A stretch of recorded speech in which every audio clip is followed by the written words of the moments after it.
what are the difference between group therapy and individual therapy? ഓരോന്നിനും അതിൻ്റെതായ ഗുണമുണ്ട് ദോഷമുണ്ട്. അപ്പോൾ ഇൻഡിവിജ്വൽ തെറാപ്പിന്റെ ഗുണം എന്തൊക്കെയായിരിക്കും? കോമൺ സെൻസ് ഉണ്ടാകും. ഇൻഡിവിജ്വൽ തെറാപ്പി ഒരു പേഴ്സണൽ അറ്റൻഷൻ കൊടുക്കാൻ പറ്റിയ ഫോമാണ്.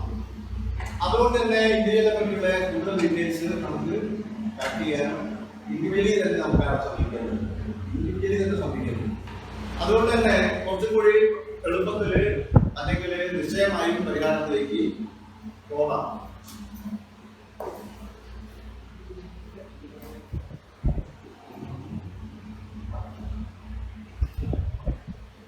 ഗ്രൂപ്പ് തെറാപ്പിക്ക് ഇൻഡിവിജ്വൽ തെറാപ്പിക്ക് ഇല്ലാത്ത കുറെ മെച്ചമുണ്ട്. ഒന്ന്, ആടാ തെറാപ്പിസ്റ്റായി വർക്ക് ചെയ്യുക. ഒരാളെ വിഷയം വരികയാണെങ്കിൽ എല്ലാവരും കൂടിയാണ്. ഓരോരുത്തരെയും റിസോഴ്സ് ഒരാൾക്ക് വേണ്ടിയിട്ട് ഉപയോഗപ്പെടുത്താൻ പറ്റും. അതുപോലെ തന്നെ എല്ലാവരെയും റിസോഴ്സ് ഓരോരുത്തർക്ക് വേണ്ടിയിട്ട് ഉപയോഗപ്പെടുത്താൻ പറ്റും. പിന്നെ ടൈം സേവ് ചെയ്യുക. ഒരേ സമയത്തൊക്കെ ഒരുപാട് പേരെ ട്രീറ്റ്മെന്റ് ആവും. മറ്റൊന്ന്, ഗ്രൂപ്പ് തെറാപ്പി അല്ലെങ്കിൽ ഗ്രൂപ്പ് എന്ന് പറയുന്നത് ഒരു സൊസൈറ്റീൻ്റെ ഒരു മൈനേച്ചർ ഫോമാണ്. ഒരു ചെറിയ സൊസൈറ്റിയാണ് ശരിക്കും പറഞ്ഞത്. അതുകൊണ്ട് ആക്ച്വൽ പൊസിഷനിൽ നിന്നുകൊണ്ട് തന്നെ നമുക്ക് ഈ മനുഷ്യൻ സാമൂഹ്യ രീതിയാണ്. സമൂഹത്തിൽ ഇടപെടുമ്പോൾ അല്ലെങ്കിൽ വേറൊരാളെ ചേർന്ന് വർക്ക് ചെയ്യുമ്പോഴൊക്കെയാണ് പ്രശ്നങ്ങൾ പലപ്പോഴും പുറത്തേക്ക് വരുന്നത്. അത് അങ്ങനെ തന്നെ നമുക്ക് ഗ്രൂപ്പിൽ കാണാൻ കഴിയും. അപ്പം തന്നെ ഒരു പരിഹാരം ഉണ്ടാക്കി. പ്രത്യേകിച്ചും ഗ്രൂപ്പ് ഡൈനാമിക്സ് പോലുള്ള ഈ കൂട്ടായ ഇത്തരം രീതികൾ. കാരണം ഗ്രൂപ്പില് ഇഷ്യൂസ് പറയുന്നുണ്ട്. കാരണം അതിൽ ഗ്രൂപ്പിസം വരാം, പിന്നെ ഗെയിമിലേക്ക് പോവാം തുടങ്ങിയ പ്രശ്നങ്ങളൊക്കെ ഉണ്ട്. എന്നിരുന്നാലും എക്കണോമിക്കായിട്ട് ഈ കൈകാര്യം ചെയ്യുന്ന ഫെസിലിറ്റേറ്റർക്കും അല്ലെങ്കിൽ ഗ്രൂപ്പ് തെറാപ്പിസ്റ്റിനും പേ ചെയ്യുന്ന ക്ലയന്റിനും ഒരുപോലെ സാമ്പത്തികമായിട്ട് ലാഭമാണ് ഗ്രൂപ്പ് തെറാപ്പി. കാരണം കുറെ ആൾക്കാർ ഒന്നിച്ച് ഒരു ഫീസ് കൊടുക്കുകയാണെങ്കിൽ നല്ല എമൗണ്ട് ആയിരിക്കും. അതുകൊണ്ട് തന്നെ തെറാപ്പിസ്റ്റിനെ കൊടുക്കുന്നു. അതേസമയത്ത് ഇൻഡിവിജ്വൽ തെറാപ്പി കൊടുക്കേണ്ട അത്രയും വലിയ ഫീസ് ഷെയർ ആയി ചെയ്യുമ്പോൾ വേണ്ടി വരും. അപ്പോൾ അങ്ങനെ കുറെ മെച്ചങ്ങളൊക്കെ ആയിരുന്നു. അതാണ് പറഞ്ഞത്. പിന്നെ ഒരാളെ പ്രശ്നത്തിൽ ഇപ്പോൾ സ്ട്രോക്ക് കൊടുക്കുകയും വാങ്ങുകയും ചെയ്യുക, അല്ലെങ്കിൽ അംഗീകാരം കൊടുക്കുകയും വാങ്ങുകയും ചെയ്യുക എന്ന് പറയുന്ന ഒരു തെറാപ്പിസ്റ്റ് ഒരു പ്രോസസ്സിൽ വളരെ അത്യാവശ്യമാണ്. അപ്പോൾ അത് വളരെ ഇഷ്ടം പോലെയാണ് നടക്കുന്നത്. ഒരു ഗ്രൂപ്പിലുള്ള ആൾക്കറിയാം മറ്റേയാളെ പ്രശ്നം എന്താണ്, അയാൾക്ക് എവിടെയാണ് പ്രയാസം നേരിട്ടത്, അയാളുടെ അവസ്ഥയിൽ അയാളെ കാണാൻ മറ്റുള്ള ആൾക്കാർക്കൊക്കെ പറ്റും. അങ്ങനെ പറ്റുന്നത് കൊണ്ട് തന്നെ അയാൾക്ക് ആവശ്യമായ സ്ട്രോക്ക് കൊടുക്കുക അല്ലെങ്കിൽ അംഗീകാരം കൊടുക്കാനും പറ്റും. അപ്പൊ ഗ്രൂപ്പില് അങ്ങനെ ഒരു കൾച്ചർ വരുമ്പം തന്നെ സ്വാഭാവികമായിട്ട് എല്ലാവരും ഡീൽ ചെയ്യും. അപ്പൊ നമ്മുടെ ഗ്രൂപ്പും അങ്ങനെ പോകാൻ കഴിഞ്ഞാൽ നമുക്ക് ഓരോരുത്തരും വളരെ മെച്ചാണ്. കാരണം അവിടെ ശരിക്കും പറഞ്ഞാൽ ശരിയായ അർത്ഥത്തിൽ ആൾക്കാർ മനസ്സിലാക്കി നമുക്ക് വിശ്വസിച്ച് ഗ്രൂപ്പിൽ ഷെയർ ചെയ്യാൻ പറ്റും. കാരണം എല്ലാവർക്കും പ്രശ്നങ്ങളുണ്ട്, എല്ലാവർക്കും ഷെയർ ചെയ്യാം. പിന്നെ അതിന്റെ കോൺഫിഡൻഷ്യാലിറ്റി, കൗൺസിലിങ്ങിന്റെ പ്രാഥമികമായ വസ്തുക്കളൊക്കെ നമ്മൾ പരിചയിച്ച ആൾക്കാരാണ്. അതുകൊണ്ട് തന്നെ അതൊന്നും പുറത്തു പോകുന്നില്ല. ചുരുക്കി പറഞ്ഞാല് ഗ്രൂപ്പിൽ നിന്ന് കിട്ടുന്ന ഒരുപാട് സാധനം നമ്മളെ മറ്റ് ലൈഫ് സിറ്റുവേഷനിൽ നമ്മൾ ഉപയോഗപ്പെടുത്താൻ കഴിയും. അങ്ങനെ നമ്മൾ ആലോചിച്ചതിൽ ഒരുപാട് മെച്ചം ഗ്രൂപ്പ് തെറാപ്പി കിട്ടും. അതുകൊണ്ട് അതൊന്നും പുറത്തു. ഇപ്പൊ നിങ്ങള് അതില് പിന്നെ ഈ സഫറിങ്സിനെ പറ്റി ഒരുപാട് കാര്യങ്ങൾ പറയുന്നു. ആദ്യത്തെ ആ പേരിൽ നോക്കാൻ the multifaceted nature of suffering envelops a wide range of experiences, spanning from the tangible state of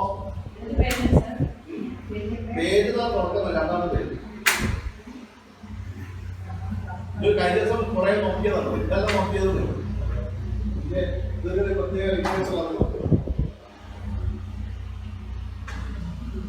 ചുറ്റി പറഞ്ഞാല് ഒരു ചെറിയ എന്താ പറയുക ശാരീരിക അസുഖത്തിന്റെ ലക്ഷണം തൊട്ട് എമോഷണലായ ടെർമോയിൽ വരെ എന്ന് വെച്ചാൽ ഭയങ്കര പരിണാമകരമായ വൈകാരിക അവസ്ഥ വരെ വ്യാപിച്ചു കിടക്കുന്ന ഒന്നാണ് പ്രശ്നം സഫറിങ്സ്.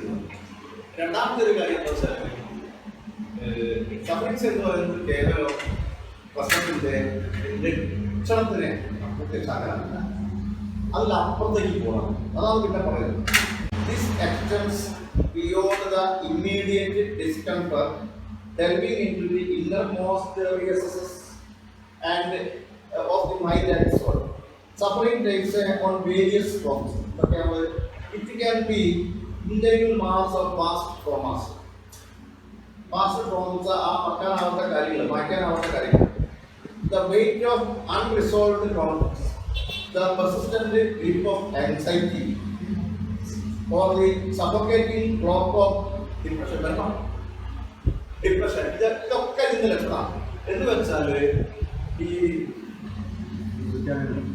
മാനസികമായി തകർന്നു പോയ ഒരാളെ സംബന്ധിച്ചു അയാൾക്കില്ലാത്ത ദുരിതം. It is not confined solely to the presence of pain, but also encompasses the absence of fulfillment. എന്ന് വെച്ചാൽ നമ്മുടെ ജീവിത സാക്ഷാത്കാരം നേടൂല. അതുപോലെ തന്നെ നമ്മുടെ ആവശ്യങ്ങൾ. ഒന്ന് നമുക്ക് ലൈഫ് സക്സസിനെ പറ്റി ഒരു ഇൻട്രൊഡക്ഷൻ കൊടുത്തിട്ട് നമുക്ക് തുടങ്ങാം. അങ്ങനെ മനസ്സിലാക്കിയിട്ട് നമുക്ക് ആദ്യത്തെ അതാണ് കാര്യങ്ങൾ പറയുന്നത്. വെറുതെ നമ്മുടെ മാനസിക പ്രശ്നത്തിന്റെ ലക്ഷണം നോക്കുക എന്നുള്ളത് മാത്രമല്ല, കംപ്ലീറ്റ് ഒരാളെ ഫുൾ പൊട്ടൻഷ്യലിലേക്ക് കൊണ്ടുപോകുന്ന തരത്തിൽ, അല്ലെങ്കിൽ ജീവിത വിജയം നേടുന്ന തരത്തിലേക്ക് കൊണ്ടുപോകുന്ന തരത്തിലുള്ള അതാണ്. അപ്പം രണ്ടാമത്തേത്, സഫറിംഗ് ഈസ് നോട്ട് സ്റ്റാറ്റിക്, അത് ഡൈനാമിക്കാണ്. അങ്ങനെ നമ്മളത് മനസ്സിലാക്കുന്നത്. ഡൈനാമിക് എന്ന് പറഞ്ഞാൽ ഒരു സിസ്റ്റം വർക്ക് ചെയ്യാണ്. അപ്പം നമ്മളെ ഉള്ളിലുള്ള നെഗറ്റീവായ സിസ്റ്റം തന്നെയാണ് ഡൈനാമിക്കാണ്. നെഗറ്റീവായ സിസ്റ്റം നമ്മുടെ ഉള്ളിൽ വർക്ക് ചെയ്യുന്നുണ്ട്, നമ്മുടെ അൺകോൺഷ്യസ് ലെവലിൽ. അതൊരു പ്രതിഭാസമാണ്, ഫിനോമിനയാണ്. അതുപോലെ തന്നെ അത് ഡൈനാമിക്കാണ്. അപ്പം അതിൽ പൊരുത്തപ്പെടാത്ത കുറെ ഘടകങ്ങൾ ഉള്ളതിനെ മാറ്റിയിട്ട് പൊരുത്തപ്പെടുന്ന തരത്തിൽ കൊണ്ടുവരുന്നതാണ് ശരിക്കും പറഞ്ഞാൽ തെറാപ്പി എന്നോ ഹീലിംഗ് എന്നോ ഒക്കെ പറയുന്നത്. അപ്പൊ അതിലേക്ക് നമുക്ക് പോകാം. അപ്പം ഡൈനാമിക് ആണ് എന്ന് മനസ്സിലാക്കും. അതിന്റെ ഫോമിന്റെ ഇന്റൻസിറ്റിക്ക് വ്യത്യാസമുണ്ട്. ഓരോരുത്തരും ഓരോരോ തീഷ്ണതയാണ് പ്രശ്നങ്ങൾ പറയുന്നത്. അപ്പം it can be acute, arising suddenly from the loss of lysis, chronic, persisting over extended periods, molding on contours of one's existence. ഒരുപാട് കാലം നിൽക്കുന്നതും പിന്നെ അതിന്റെ എന്താ പറയുക ഇന്റൻസിറ്റി വ്യത്യാസമുള്ളതും പെട്ടെന്നുണ്ടാകുന്നതും ഒക്കെ ആവാം. എന്തുകൊണ്ട് അത് ഡൈനാമിക് ആണ് എന്ന് മനസ്സിലാക്കി.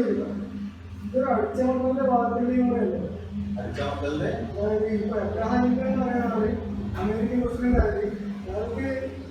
സമൂഹം പറയുന്ന സമൂഹത്തിലല്ലാതെ അതല്ലെങ്കിൽ ഇവിടുത്തെ ചില ദാരിദ്ര്യം പിടിച്ച ആൾക്കാരാണ് ലോക കോടീശ്വരന്മാർ വിദ്യാഭ്യാസത്തിൽ ഇല്ലാത്തത്. അപ്പൊ അങ്ങനെ വരുമ്പോഴേ അവരെ സംബന്ധിച്ച് എനിക്ക് പ്രാപ്തമല്ലാതെ കുറേയൊരു ചുറ്റുപാടുണ്ട്. അപ്പൊ അതൊരു മൈൻഡ് സെറ്റ് അല്ലേ? ഈ വേറൊരാള് പറയുന്നത് കേട്ട ഒരു മനുഷ്യരുടെ ജീവിതത്തിൽ അല്ല, മൈൻഡ് സെറ്റ് അല്ലേ? ഒരാള് പറയും പോലെ കേട്ട് മുമ്പോട്ട് പോയ ഒരാളും പറയാൻ കഴിയും. നമ്മളെ ആ അശോകൻ പണ്ട് ഇപ്പൊന്നല്ല, ഒരു 10-35 കൊല്ലം മുമ്പ് നടന്ന സംഭവം. അപ്പോ ലോട്ടറി അടിച്ചതിനെ പറ്റി ഇങ്ങനെ കഥ പറയും. അശോകൻ പാവം, ഭക്ഷണത്തിന് ബുദ്ധിമുട്ടുണ്ട്, ദാരിദ്ര്യ പ്രയാസമൊക്കെ അനുഭവിക്കുന്ന ഒരു കക്ഷിയാണ്. അപ്പോ ചർച്ച എങ്ങനെ പോയി വെച്ചാല് ലോട്ടറി അടിച്ചാൽ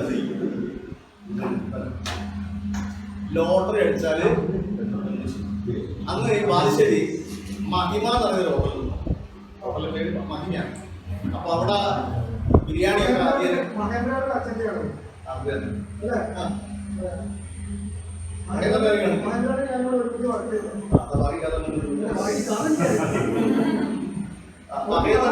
അച്ഛൻ കൈവസം മരിച്ചു. അപ്പോ പിന്നെ അത് പറയാം, മഹേന്ദ്രന്റെ ബന്ധുവാണ്. അപ്പം മഹേന്ദ്രന്റെ അച്ഛനിലേക്ക് നടത്തിയത്. അപ്പൊ ഈ അശോകൻ എന്താ പറഞ്ഞല്ലോ ലോട്ടറി അടിച്ചാല് അശോകന്റെ വീട്ടിൽ അതുകൊണ്ട് അശോകൻ പറഞ്ഞു വെച്ചാല് ഞാൻ വീട്ടിലുള്ള ഈ അശോകൻ പറഞ്ഞു, ഞാൻ ലോട്ടറി അടിച്ചാൽ ഞാൻ മഹിമയിൽ പോയി ബിരിയാണി തിന്നുക. ഓരോ സംബന്ധിച്ച് ജീവിതത്തിൽ ഏറ്റവും വലിയ സംഭവം ബിരിയാണി തിന്നുക. ഇത് ചെയ്യുന്ന പറയുന്നത് അങ്ങനെ വരെ ചിന്തിക്കുന്ന ആൾക്കാർ. അപ്പോ അങ്ങനെ നമ്മളിവിടെ സൈക്കോളജിക്കൽ പെർസ്പെക്റ്റീവ് എടുക്കുമ്പോൾ ഒരു മൈൻഡ് നന്നായി ഫംഗ്ഷൻ ചെയ്യാനുള്ള കാര്യത്തിലാണ്. അങ്ങനെ മൈൻഡ് ചെയ്യുമ്പോൾ നമ്മൾ ഒരു ലക്ഷ്യം കാണുന്നു, ആ ലക്ഷ്യം പൂർത്തീകരിക്കാനുള്ള ലോജിക്കൽ വഴി നമുക്കറിയാം, നമ്മളത് ഉപയോഗിക്കുന്നു. ആ ലോജിക്കൽ വഴി അറിയുന്ന മനസ്സാണ് ഏറ്റവും നല്ല മനസ്സുള്ള. അപ്പോ കാണാനില്ല എന്ന് പറഞ്ഞ് നമ്മൾ ലുക്കൗട്ട് നോട്ടീസ് പുറപ്പെടുവിച്ച് സിന്ധു ഇതാ തിരിച്ചു വന്നിരിക്കുന്നു. ഇനിയിപ്പോ സിന്ധുവിന്റെ ഭാവി എങ്ങനെ പോകുന്നുള്ളത് സാസി പറയും. എനിക്ക് സിന്ധു അതൊന്നും നോക്കണ്ട, നമ്മൾ കാര്യം അറിയാം.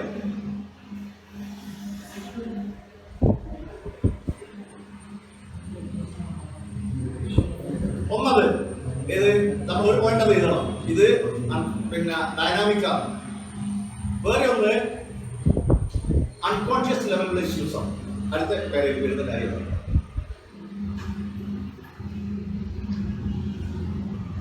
നമുക്ക് ബുദ്ധിമുട്ടുണ്ടാക്കുന്ന കാര്യങ്ങൾ കിടക്കുന്നത് നമ്മളെ അബോധ തലത്തിലാണ്. കോഗ്നിറ്റീവ് ലാംഗ്വേജ് പറയുകയാണെങ്കിൽ ഇൻട്രിൻസിക് മെമ്മറി,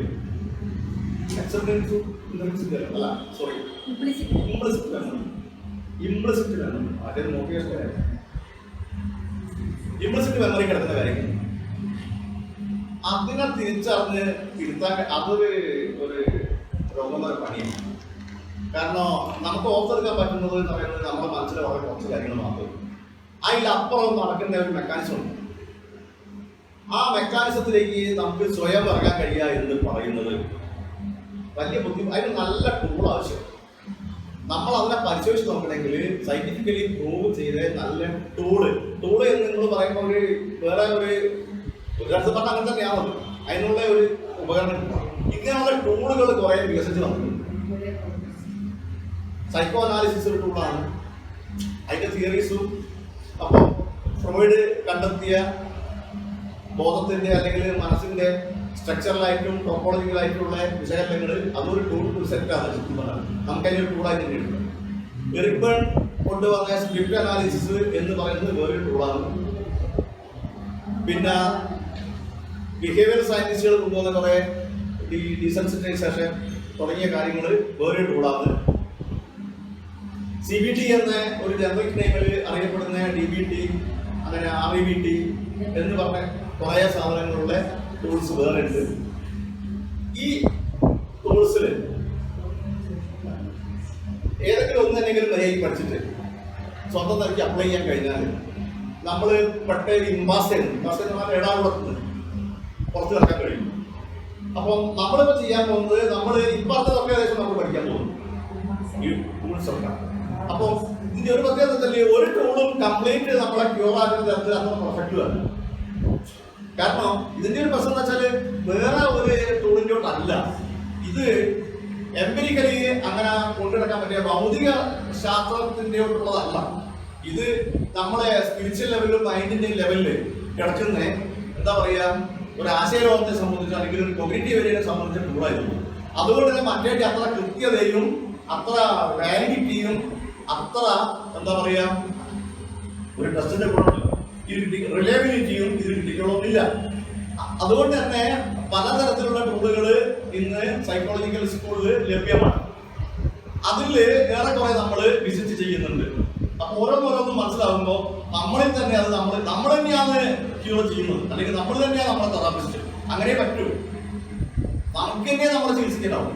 അതിനുള്ള സപ്പോർട്ടും അതുപോലെ തന്നെ നോളജും നമുക്ക് പുറത്തുനിന്ന് കിട്ടിയാലും നമുക്ക് തന്നെ നമ്മളെ ചികിത്സിക്കാനേ പറ്റൂ. വേറെ ആർക്കും നമ്മളെ മാറ്റിയെടുക്കാൻ കഴിയുമെന്ന് കരുതണ്ട. പക്ഷെ അവർക്ക് അതിനെ ഒരുപാട് ഹെൽപ്പ് ചെയ്യാൻ പറ്റും. നമുക്ക് ആവശ്യമുള്ള സത്യസന്ധമായ ശാസ്ത്രീയമായി തെളിയിക്കാൻ പറ്റേ, അല്ലെങ്കിൽ അങ്ങനെ പോയാലും റിസൾട്ട് കിട്ടുന്ന ടൂള് അവർക്ക് നമുക്ക് പറഞ്ഞു തരണം. അത് വെച്ച് നമ്മളെ തന്നെ ഡീൽ ചെയ്യാൻ അപ്പൊ അങ്ങനെയാണ് പോകുന്നത്. അല്ലാണ്ട് ഏതോ ഒരു ക്ലാസ്സിലെ കുറെ കാര്യങ്ങൾ പോയി കുറിച്ചാൽ ഒരു ദിവസം ഞാൻ നമ്മളെടുക്കുന്ന എഫർട്ടാണ് മാറാൻ വേണ്ടിയിട്ട് നമ്മൾ ബോധപൂർവ്വം ശ്രമിക്കുന്നതിന് നല്ലൊരു ഡയറക്ഷൻ വരുമ്പോൾ ഹീലിംഗ് സാധ്യത. ബോധപൂർവ്വം നമ്മളെ മാറ്റാൻ തുടങ്ങുമ്പോൾ നമുക്ക് ഒരു ശരിയായ ഡയറക്ഷൻ കിട്ടിയാൽ ആ ഡയറക്ഷനിലേക്കാണ് ടൂളൊക്കെ സഹായിക്കും. അപ്പോൾ നേരത്തെ ഉണ്ടായിരുന്ന കുറെ അന്ധവിശ്വാസത്തിന്റെയോ അല്ലെങ്കിൽ മറ്റെന്തെങ്കിലും തരത്തിലുള്ള വിശ്വാസത്തിന്റെ പേരിലല്ല, സയന്റിഫിക്കായിട്ട് തന്നെ ഇതേ സയൻസിന് ചെയ്യാൻ പറ്റുകയാണ്. അത് ഏറ്റവും കൂടുതൽ നമ്മളെ സഹായിക്കുന്നത് സയൻസിന്റെയും സൈക്കോളജിന്റെയും ഫിലോസഫിക്കൽ ലെവലിലുള്ള ഏറ്റവും ഉയർന്ന ലെവലിലുള്ള ധാരണകളാണ്. ഫിലോസഫിയിലേക്ക് തന്നെ പോകേണ്ടി വരും. അപ്പൊ അങ്ങനെ ഫിലോസഫിയിലേക്ക് പോകുന്ന, അതായത് നമ്മളെ ഈ ടൂൾസിനെ ഒന്ന് ശ്രേണീകരിച്ച് അല്ലെ എന്താ പറയുക ഒന്ന് ചിട്ടപ്പെടുത്തിയാൽ അവസാനം നമുക്ക് കിട്ടുന്ന ഒരു വളരെ സീരിയസ് ആയ ഒരു സാധനം എന്ന് പറയുന്നത് DBT ആണ്, ഡയലക്റ്റിക്കൽ ബിഹേവിയർ തെറാപ്പിയാണ്. ഡയലക്റ്റിക്കൽ ബിഹേവിയർ തെറാപ്പി എന്ന് പറയുന്നത് ഫിലോസഫിയെ ബന്ധപ്പെട്ട ഫിലോസഫി എന്ന് നിങ്ങൾ പറയുമ്പോൾ നിങ്ങൾ മനസ്സിലാക്കേണ്ട കാര്യം പഴയ ഫിലോസഫിയെ പറ്റി അല്ല പറയുന്നത്, സയൻസിന്റെ ഫിലോസഫിയെ പറ്റിയാണ് പറയുന്നത്. സയൻസിന്റെ ഫിലോസഫി എന്ന് വെച്ചാൽ ഒബ്ജക്റ്റീവ് ട്രൂത്തിനെ അംഗീകരിക്കുന്ന ഫിലോസഫി. ഫിലോസഫി പണ്ട് പറയുന്ന ആൾക്കാർ ഇങ്ങനെ ചർച്ച ചെയ്ത് വരുന്ന ആ ഫിലോസഫിനെ പറ്റി അല്ല പറയുന്നത്. പ്രാക്ടിക്കൽ സൈഡിൽ ഈ എന്താ പറയാ പിന്നെ തെളിയിക്കപ്പെട്ട സാധനങ്ങൾ അല്ലെങ്കിൽ റിസൾട്ട് കിട്ടുന്ന സയൻസിന്റെ രീതിശാസ്ത്രം 100% അംഗീകരിക്കുന്ന ഫിലോസഫി. അതാണ് DBT എന്ന് പറയുന്നത്. അപ്പൊ അതൊക്കെ നമ്മൾ ഉപയോഗിക്കും. NLP ടൂളാണ് സാറേ. NLP ടൂളാണ്. NLP പരിഹരിക്കാൻ പറ്റുന്ന കുറേ പ്രശ്നങ്ങളുണ്ട്. ടൂൾ തന്നെയാണ്. നമുക്ക് എടുക്കാം NLP. പിന്നെ പലതരത്തിലുണ്ട്. അതായത് ഒന്നും NLP യുടെ എല്ലാ കാര്യവും നേടിയാക്കാനാവില്ല. അപ്പോൾ ഇപ്പോൾ സൈക്കോ അനാലിസിസ് ആണ്, വളരെ കോംപ്ലിക്കേറ്റഡ് ആണ്, ഒരുപാട് സമയം വേണ്ടതാണ്, ഒരുപാട് ചെലവുള്ളതാണ്, അധികം ആൾക്കാരൊന്നും ചെയ്യാൻ പറ്റില്ല വെച്ചാൽ സമയം ഒരുപാട് കൊണ്ടുണ്ട്. അങ്ങനത്തെ പരിമിതിയൊക്കെ ഉണ്ട്. അതേസമയത്ത് CBT ആയിരിക്കും വെച്ചാൽ, പക്ഷേ CBTയിൽ പിടിക്കാനാകാത്ത കാര്യങ്ങൾ DBT കൊണ്ട് ചെയ്യാനാണ്. Cognitive behaviour therapy.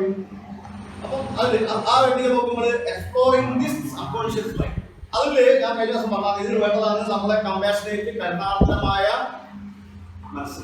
അപ്പൊ നമ്മളെ തന്നെ ചികിത്സിക്കാൻ പോകുകയാണെങ്കിൽ നസീർ സാറെ കരുണാർത്ഥമായ മനസ്സ് ആർക്കും ആരുടെ വേണ്ടത്? പലപ്പോഴും സെൽഫ് ക്രിട്ടിസൈസ് ചെയ്യുക, അല്ലെങ്കിൽ ഞാൻ എന്തോ ആണെന്നുള്ള ആ വിചാരത്തിലേക്ക് എപ്പോഴും. അപ്പൊ സ്വയം കരുണാർത്ഥനായിരിക്കുക. ഇത് കരുണാർത്ഥനല്ല,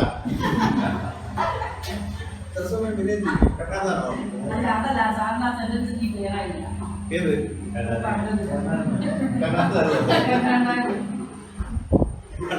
നാടകത്തിന്റെ ഡയലോഗ് നാടകത്തിന്റെ ഡയലോഗ് പ്രോംപ്റ്റ് ചെയ്ത് കൊടുക്കുക.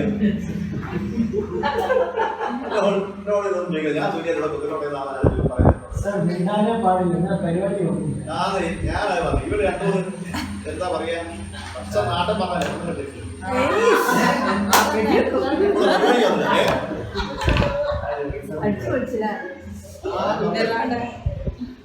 അപ്പോ പറഞ്ഞു കൊടുക്കുന്ന ഡയലോഗ് ഭവതിക്കിപ്പോൾ രാജ്ഞോട് ചോദിക്കുക കല്യാണകൻ, ഭവതിക്കിപ്പോൾ കുമാരന്മാരോടാണല്ലോ പ്രിയം. അത് മക്കളോ ഞാൻ ഇത് പറഞ്ഞു കൊടുത്തത്, ഭവതിക്കിപ്പോൾ കുമാരന്മാരോടാണല്ലോ. അതുപോലെ ഏൽപ്പിക്കണം കരുണാന്തരമായ മനസ്സ്, കമ്പേഷനേറ്റ്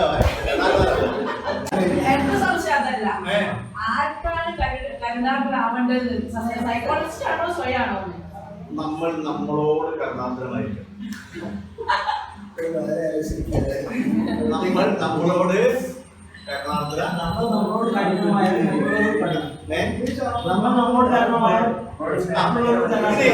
അതേ സംഗതി ഇവിടെ ഉദ്ദേശിച്ചത്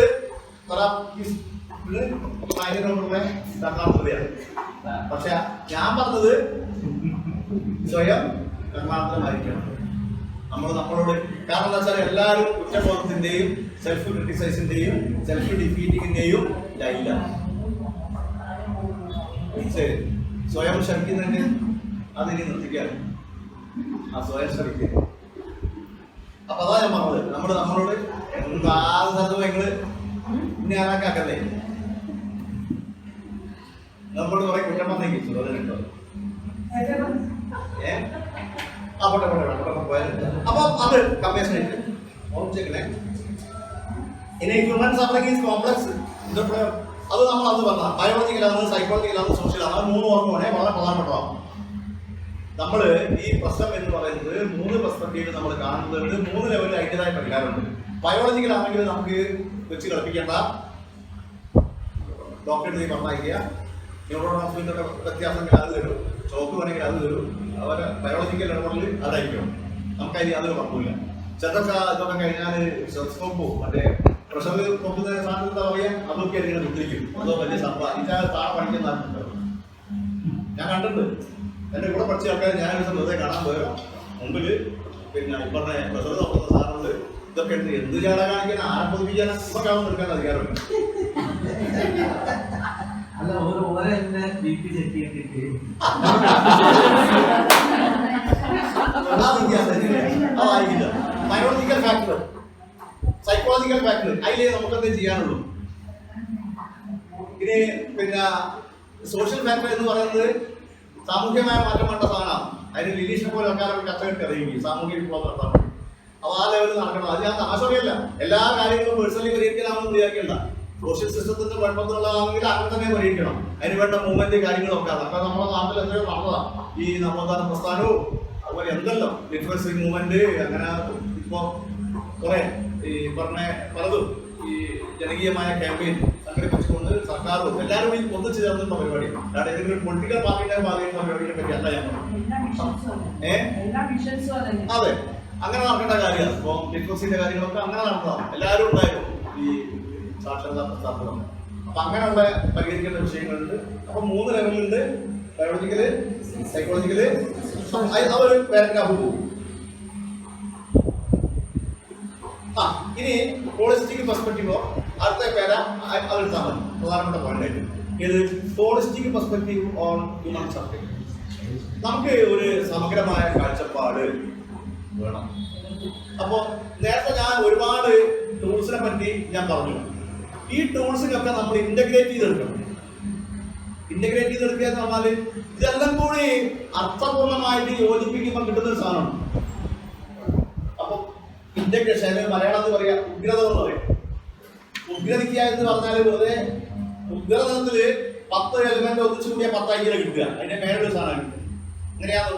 അപ്പം എല്ലാ കാഴ്ചപ്പാടുകളും അല്ലെങ്കിൽ എല്ലാ സ്കൂൾ ഓഫ് തോട്ടും അല്ലെങ്കിൽ എല്ലാ തെറാപ്പി മോഡും എല്ലാം കൂടി ചേർത്തിട്ട് നമുക്ക് പേഴ്സണലി ഒരാൾ ഉണ്ടാക്കേണ്ട സാധനം ശരിക്കും ഓരോ തെറാപ്പിസ്റ്റ് ഈ സ്ക്രിപ്റ്റ് ഉണ്ടല്ലോ, അതിനല്ലേ ഫ്രോയിഡിന്റെ ഈഗോ എന്ന് പറയുന്ന സാധനം സെയിം അല്ല. ഫ്രോയിഡിന്റെ ഈഗോ, സൂപ്പർ ഈഗോ, ഇത് എന്ന് പറയുന്നത് ഒരു തിയറിറ്റിക്കൽ ബേസ്ഡ് ആയിട്ട് മാത്രമുള്ള സാധനം. ഈ ബോധ മനസ്സിൽ നമ്മളിപ്പോ അറിഞ്ഞു അറിയാതെ ഡെപ്പോസിറ്റ് അതെ, നമ്മളെ പിന്നെ ഇതും അതുപോലെ തന്നെ സൂപ്പർ ഈഗോന്റെ ഒരു ഭാഗവും അൺകോൺഷ്യസ് ലെവലിലാണുള്ളത്. അൺകോൺഷ്യസ് ലെവലിലാണുള്ളത്. സൂപ്പർ ഈഗോന്റെ ഒരു ഭാഗവും അൺകോൺഷ്യസ് ഇതിലാണുള്ളത്. അപ്പം അതിൽ നിന്ന് പാഠം ഉൾക്കൊള്ളി വേറൊരു ആസ്ട്രേലിയൻ ശാസ്ത്രജ്ഞന്റെ ഭാവം അല്ലെങ്കിൽ ഈഗോ എന്ന് പറയുന്ന അവിടെ ഈഗോ അതാണ് ഭാവം എന്നുള്ളത് കൂടി എടുത്ത് രണ്ടും കൂടി ചേർത്താണ് എറിക്ബേർഡ് ഈഗോ സ്റ്റേറ്റ്സ് ഉണ്ടാക്കിയത്. അതിന്റെ ഒരു പ്രത്യേകത എന്താ വെച്ചാൽ നമുക്ക് ഒബ്സർവബിൾ ആണ്. ഒരാള് ഇന്ന ഈഗോ സ്റ്റേറ്റ് ആണെന്നുള്ളത് നമുക്ക് നോക്കിയാൽ മനസ്സിലാവും. ഫ്രോയിഡിനെ നമുക്ക് അയാളിപ്പോ ഇതിലാണോ ഈഗോയിലാണോ നോക്കിയാൽ മനസ്സിലാവും. ഒരാളെ പെരുമാറ്റം കണ്ടാൽ അപ്പൊ അങ്ങനെ ബന്ധമുണ്ട്, ഇതൊക്കെ തമ്മിൽ ബന്ധമുണ്ട്. കാരണം പോയാൽ ശരിയാവില്ല. അതാണ് ഞാൻ പറയാണ്. ഈ പിന്നെ ഫ്രോയിഡിന്റെ ഇതും എറിക്ബേർഡിന്റെ ചൈൽഡും സെയിം ആണ്. അതുപോലെ ഫ്രോയിഡിന്റെ സൂപ്പർ ഈഗോയും എറിക്ബേർഡിന്റെ പാരന്റും ചേർത്ത് വെക്കാം. ഫ്രോയിഡിന്റെ ഈഗോയും എറിക്ബേർഡിന്റെ അഡൾട്ടും ചേർത്ത് വെക്കാം. അങ്ങനെ വെക്കാം. നമുക്ക് അതിലേക്ക് വരാം. അപ്പം ഹോളിസ്റ്റിക് പെർസ്പെക്റ്റീവില് നമുക്ക് കാര്യങ്ങൾ കാണാൻ കഴിയണം. അപ്പം സമഗ്രമായിട്ട് കാണാൻ കഴിയണം. ഒരു സിസ്റ്റത്തിന്റെ ഭാഗമായിട്ട് എല്ലാത്തിനെയും എടുത്തുകൊണ്ടുള്ള ഒരു കാഴ്ചപ്പാട് നമുക്ക് വേണം. എല്ലാം തമ്മിൽ ബന്ധപ്പെട്ടിരിക്കുന്നു. ഒരു എന്താ പറയാ ആ സമഗ്രതയുടെ അടിസ്ഥാനത്തിൽ കാണാൻ കഴിയും. ഇനി ഇതിന്റെ വേറൊരു പ്രത്യേകത, ഒരു തെറാപ്പി നമ്മൾ സ്വയം മാറ്റത്തിന് വിധേയമാകുക എന്ന് പറയുന്നത് ഒരു ഭാഗത്ത് ആഹ്ലാദകരമാണെങ്കിലും വേറൊരു ഭാഗത്ത് വേദനാകരമാണ്. കാരണം വേദന ഉണ്ടാക്കുന്നതാണെങ്കിൽ നമ്മളൊരു സിസ്റ്റമായി യോജിച്ച് നിൽക്കുക. ആ സിസ്റ്റത്തിൽ അതിൻ്റെതായ സുഖമുണ്ട്. സുഖം മീൻസ് അത് നെഗറ്റീവ് അർത്ഥത്തിലാണ് ഞാൻ ആ സുഖത്തെ പറ്റി പറയുന്നത്. അതിനെ മാറ്റിയിട്ട് വേറെ ലെവലിലേക്ക് നമ്മൾ തോട്ട് പ്രോസസ് പോകുക എന്ന് പറയുന്നത് എളുപ്പത്തിൽ സാധിക്കുന്നതല്ല. നമ്മൾ അങ്ങനെ ഇഷ്ടപ്പെടുന്നത് ചില അപ്പം ലോജിക്കലി ചിന്തിക്കുമ്പോൾ മറ്റേതാണ് ശരി എന്ന് തോന്നിയെങ്കിലും ഇതിന്റെ അകത്ത് കിട്ടുന്ന ഇപ്പൊ ഒരാള് പ്രോക്രാസ്റ്റിനേഷൻ മനസ്സിലാക്കുന്നത് പണി പിടിച്ചിരിക്കുന്ന ഒരു പരിപാടി ഉണ്ടല്ലോ. ഏത് ജോലികൾ മാറ്റി വെച്ചുകൊണ്ടിരിക്കുന്ന ഒരു സ്വഭാവം ചെയ്യാതെ ചെയ്യാന്ന് പറഞ്ഞു പ്രീതിക്കുന്ന നോക്കണ്ട. ആർക്കങ്ങനെയൊന്നുമില്ല. അതിനെ നോക്കുന്നത് അപ്പോ ഇത് മാറ്റുക എന്നുള്ള എളുപ്പമൊന്നുമല്ല. കാരണം ഇങ്ങനെ കുത്തിക്കുന്ന ഒരു സുഖമുണ്ട്. ആ സുഖത്തിനെതിരെയാണ് യുദ്ധം. അത് ഇപ്പൊ ഒരാളെ പുകവലി മാറ്റണം. പുകവലിക്കുന്നവർക്ക് അറിയാം എത്ര ബുദ്ധിമുട്ടിയാണ് നിർത്തിയത്. ചിലതൊരു നിർത്തിയിട്ടുണ്ടായിരുന്നു ദിവസം കൂട്ടാണ്ടാക്കുക മറ്റേ ചെറിയ കുത്തി വയ്ക്കലും. കാരണം പുകവലി തരുന്ന ഒരു സുഖമുണ്ട്. അപ്പൊ അതിനില്ലാണ്ടാക്കുക എന്ന് പറഞ്ഞാൽ മനസ്സിലാക്കിയത്. കാരണം നമ്മളെ ഉള്ളിൽ എപ്പോഴും സുഖത്തിന് വേണ്ടി പോകുന്നതാണ്. അതില്ലാണ്ടാക്കുക എന്ന് പറഞ്ഞാൽ ഉള്ളിൽ സമ്മതിക്കുക. അപ്പം പുകവലിനെ മാറ്റി വെച്ചാലും ബാക്കിയുള്ള നമ്മുടെ ഈ തോട്ട് എന്താ പറയാ ഫങ്ഷൻ അത് അതിന്റെ അകത്ത് നിൽക്കാനുള്ളതാണ് എല്ലാവരുടെയും ടെൻഡൻസി. അതിനെ തിരുത്തുക എന്ന് പറഞ്ഞാല് നല്ല ധൈര്യം വേണം, റിസ്ക് ഉണ്ട്. പിന്നെ അത് എന്താ പറയാ അത്ര എളുപ്പത്തിൽ നടക്കുന്ന കാര്യം പേടിപ്പിക്കുന്നതാണ്. ഇപ്പൊ നമുക്ക് ഒരു വ്യാജ സുരക്ഷിതത്വം ഒക്കെ ഉണ്ട്. ഒരു എന്താ പറയാ ഒരു മിഥ്യാ സുരക്ഷിതത്വമുള്ളത് ഇത് ആ പേഡാസിസ് നിൽക്കുന്ന കാര്യമാണ് ഞാൻ പറയുന്നത്. ഇത് പാത്തോളജിക്കലായി നിൽക്കുന്ന ഒരാൾക്ക് എന്നല്ലോ ഇങ്ങനെ വിശ്വാസ പ്രമാണങ്ങളിലും അടിയോക്സ് നിൽക്കുന്നതുകൊണ്ട് കിട്ടുന്ന ഒരു സുരക്ഷിതത്വമുണ്ട്. പക്ഷെ അയാൾ ആ സുരക്ഷിതത്തിൽ നിൽക്കുന്നതല്ലാണ്ട് ഉയർന്ന ലെവലിൽ ഒരു സാധനം അയാൾക്ക് ചെയ്യാൻ കഴിയില്ല. അറിയാൻ നമ്മളെ സംഘപ്പെടുന്ന ഒരു കാര്യമുള്ളൂ. നമുക്ക് മറ്റുള്ള പോലെ ആകാൻ കഴിയുന്നില്ല, നമ്മളെ വളർച്ചയ്ക്കനുസരിച്ച് കഴിവ് കാണിക്കാൻ കഴിയുന്നില്ല, ലോജിക്കൽ തിങ്കിനെ പറ്റി പറയാനല്ലാണ്ട് നമ്മളെ പേഴ്സണൽ ലൈഫിൽ അത് കിട്ടുന്നില്ല. ഇതൊക്കെ പല അസ്വസ്ഥമാക്കി അതുകൊണ്ട് അതൊക്കെ മാറ്റണം എന്ന് നമ്മൾ ആഗ്രഹിക്കുകയും ചെയ്യുന്നുണ്ട്. പക്ഷെ ഇങ്ങനെയൊക്കെ ആണെങ്കിൽ അതിലേക്ക് പോവുക എന്ന് പറയുന്നത് ലേശം ബുദ്ധിമുട്ടുള്ള കാര്യമാണ്, പേടിപ്പിക്കുന്ന കാര്യമാണ്. അത് ലേശം കാരണം നമ്മുടെ ബോഡി വരെ അംഗീകരിക്കും. നമ്മുടെ ഉള്ളില് നമ്മൾ ഇപ്പൊ ഫിയറിനെ നമ്മൾ കോൺഫ്രണ്ട് ചെയ്യണം. കൺഫ്രണ്ട് ചെയ്യാണ്ട് പോകാൻ പറ്റില്ല. ഫിയറിനെ നമ്മൾ നേരിടുക തന്നെ വേണം. എപ്പോഴും നമ്മൾ അതിന് രക്ഷപ്പെടണം. നമുക്ക് അങ്ങനെ രക്ഷപ്പെടുന്നതിന്റെ ഭാഗമായിട്ടാണ് നമ്മുടെ ഉള്ളിൽ വന്ന ആ മാജിക്കൽ തോട്ട് മുഴുവൻ വന്നത്. അപ്പൊ ആ ഫിയറിന് ശരിക്കും രക്ഷപ്പെടുക എന്ന് പറഞ്ഞാൽ പൂർണ്ണമായും ഫിയറിനെ അതിജീവിക്കലാണ്. അപ്പം ബിഹേവിയർ സൈക്കോളജിസ്റ്റുകളൊക്കെ പിന്നെ ഫിയറിനെ കൺഫ്രണ്ട് ചെയ്യാൻ വേണ്ടി കൊണ്ട് വല്ലാണ്ട് ബുദ്ധിമുട്ടുന്നുണ്ട്. ഇപ്പൊ നമുക്ക് സ്റ്റേജ് ഫിയറിംഗ് ഉണ്ട്, കയറി പ്രസംഗിക്കാൻ വലിയ പേടിയാണ്. നമുക്ക് വലിയ ആഗ്രഹമുണ്ട് അത് മാറണമെന്ന്. അതിന് സാധാരണ ബിഹേവിയർ സൈക്കോളജിസ്റ്റുകൾ ചെയ്യാന്ന് വെച്ചാൽ അതിന്റെ ഗ്രേഡ് നിശ്ചയിച്ചിട്ട് കുറച്ച് ഇത് ആദ്യം ഒരു 5 ആൾ പ്രസംഗിക്കുക, പിന്നെ ഒരു 10 ആളുകൾ മാറ്റുക, അങ്ങനെ അങ്ങനെ അങ്ങനെ അങ്ങനെ സ്റ്റെപ്പ് നടക്ക് ഒറ്റയടിക്ക് പോവില്ല. അതിനാണ് സിസ്റ്റമൈസ്ഡ് ഡിസെൻസിറ്റൈസഡ് എന്ന് പറയുന്നത്. അപ്പം അങ്ങനെ മാറ്റി പോകുന്ന രീതിയാണ് ബിഹേവിയർ സയൻസ്. അപ്പം നമ്മള് പിന്നെ കുറച്ചും കൂടി മാറിയിട്ട് കൊഗ്നിറ്റീവ് സയൻസിലേക്ക് വരുമ്പോൾ ടോട്ടൽ ലെവലിൽ അങ്ങനെ ഇടപെടുമ്പോൾ പിന്നെ മെല്ലെ മെല്ലെ മെല്ലെ മെല്ലെ നമുക്കത് മാറ്റാൻ കഴിയും. ഒന്നിച്ചൊന്നും മാറ്റാൻ കഴിയില്ല. അതൊന്നും നമ്മൾ ആലോചിക്കട്ടെ. ഇതിനൊരു മാജിക് ഒന്നും കഴിയും. മാജിക്കിൽ ആൾക്കാരൊക്കെ ഉണ്ട്. പലരും പറഞ്ഞിരുന്നാൽ ഒറ്റ ക്ലാസ്സിൽ ചെന്നാല് ഞാൻ റെഡിയാക്കി തരാം. അതിന് ഉറക്കലും മയക്കലും ഒക്കെ ഉണ്ടായിരുന്നു. തൽക്കാലം എന്ത് ചെയ്യും സുഖം തോന്നും. പക്ഷെ നമ്മളെ മെമ്മറി ആയിട്ടുള്ള ഫയല് ആർത്തന്നെ ഉണ്ടാവും. ഇന്നലെ ഞാൻ ചോദിക്കും ഹിപ്നോട്ടിസം സൈക്കോ തെറാപ്പി തമ്മിൽ ബന്ധമുണ്ടോ? പിന്നെന്താ ഹിപ്നോസിസം ഹിപ്നോട്ടിസം ഒന്നാണ്. അത് ശാസ്ത്രീയമായിട്ട് അംഗീകരിക്കുന്ന സാധനമാണോ? ഈ സത്യം പറഞ്ഞാല് ഹിപ്നോട്ടിസം കാര്യമായ ഒരു യൂണിവേഴ്സിറ്റി ഞങ്ങളുടെ സൈക്കോളജി സിലബസ് അടിക്കടി യൂണിവേഴ്സിറ്റി രീതി കഴിഞ്ഞിട്ട് അവിടെ ഹിപ്നോട്ടിസം പഠിച്ചിട്ടാണ് ഉണ്ട്. ഗുജറാത്തിലൊക്കെ യൂണിവേഴ്സിറ്റി പിന്നെ ഏതൊക്കെ പിന്നെ വന്നിട്ടുണ്ട്. പൊതുവെ പറഞ്ഞാൽ സയൻസ് ഒരു പ്രശ്നം ഞാൻ പിന്നെ അണ്ണാമല PG സിലബസ് കംപ്ലീറ്റ് നടത്തി. അതിനൊന്നും ഹിപ്നോട്ടിസം പറ്റിയുള്ള ഒരു പരിപാടിയോ അല്ലെങ്കിൽ ഒന്നോ. പക്ഷേ ആൾക്കാരെ ട്രാൻസിലേക്ക് കൊണ്ടുപോകാൻ പറ്റിയ ചില സ്ഥലത്ത് പറയുന്നുണ്ട്. അതുകൊണ്ട് തന്നെ പിന്നെ എന്താ പറയുക ഹിപ്നോട്ടിസം എന്ന് പറയുന്നത് വളരെ സിമ്പിൾ. അതിൽ ഏറ്റവും കൂടുതൽ നടക്കുന്ന സംഭവം ഇതൊക്കെ വലിയ സംഭവമാണ് ആൾക്കാർ സംഗതി ഇവിടെ എങ്ങനെ ഹിപ്നോട്ടിസം ഞാൻ കിട്ടുന്നുണ്ട്. ഒരു അരമണിക്കൂർ വിഷയമുണ്ട്.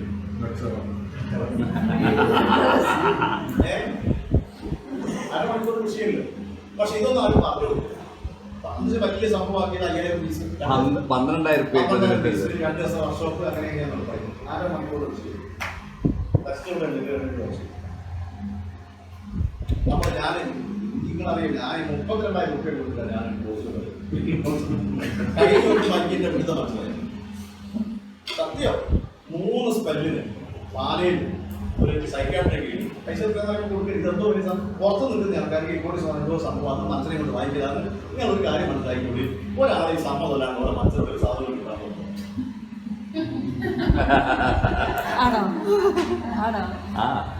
ചെല്ലു പറയൂ ഞാൻ എക്നോട്ടൈസ് ചെയ്ത് എല്ലാ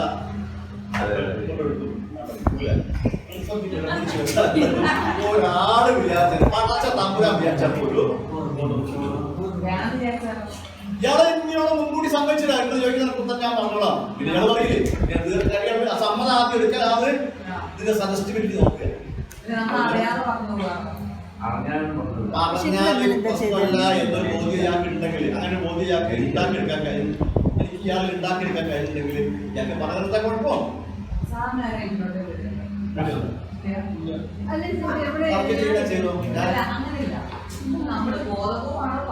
നമ്മുടെ ഇഗ്നോറൻസിനെ റെസിസ്റ്റ് ചെയ്യാണെങ്കിൽ ഒരാൾക്ക് ചെയ്യാൻ കഴിയില്ല.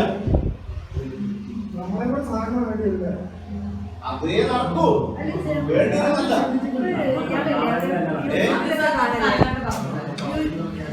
യൂട്യൂബിലൊക്കെ കാണില്ലേ ഈ യൂട്യൂബിലും ഈ കാണുമ്പോഴേക്കും നോക്കാത്ത വെറുതെ ഉണ്ടാക്കുന്ന നമ്മളിങ്ങനെ ഏതോ ഒരു പോലീസുകാരന്റെ മനസ്സിലേതോ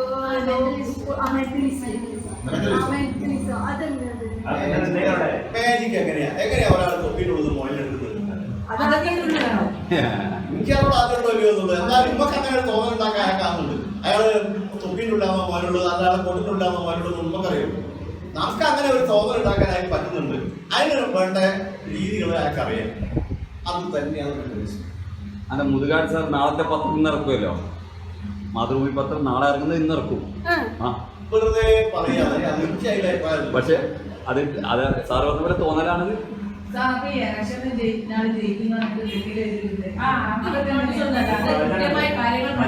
ഏതാ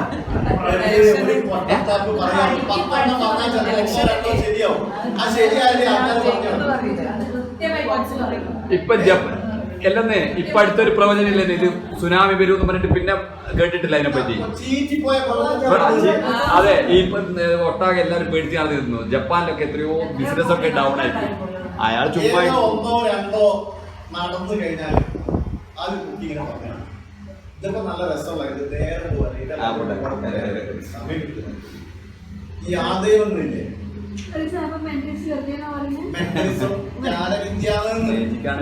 ഒന്നല്ലേ ഇയാളെ മൈൻഡ് ആർക്കും പിടിയാനാവില്ല.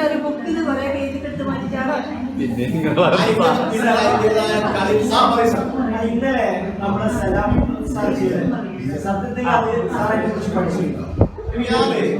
മെന്റലിസത്തിന്റെ ഒരു കോഴ്സ് പോകാൻ വേണ്ടി മെന്റലിസത്തിന്റെ കോഴ്സ് പോകണമെങ്കിൽ പൈസ ഒക്കെ ആവശ്യം കാണിക്കാൻ പോകാൻ കഴിയില്ല. ഞാൻ അടുത്ത പരിപാടി ഇവിടെ കഴിഞ്ഞിട്ടിടക്കി എപ്പോഴെങ്കിലും മെന്റലിസത്തിന്റെ കോഴ്സ് ശരിക്കും എന്തൊക്കെ ലേശം പഠിച്ചിരിക്കും അത് കാണിച്ചു അറിയാം. അപ്പൊ അറിയാം, അത് ഇവര് ഇവരൊന്നും പുറത്തു വിടില്ല. അപ്പൊ അത് മാജിക് അല്ലേ സംഗതി. അതെ, ഓക്കെ. അതെ പേപ്പർ മൂപ്പർ കയ്യിൽ വെക്കുന്നില്ല, അതിലൊന്ന് മാറ്റം വരുത്തിച്ച് അത് മൂപ്പർ കാഞ്ചൽ കൊടുക്കുന്നത്. അപ്പൊ ആദ്യം മൂപ്പർ നോക്കി കഴിഞ്ഞ് സ്പീഡിൽ മാറ്റലാണത്. അതാണ്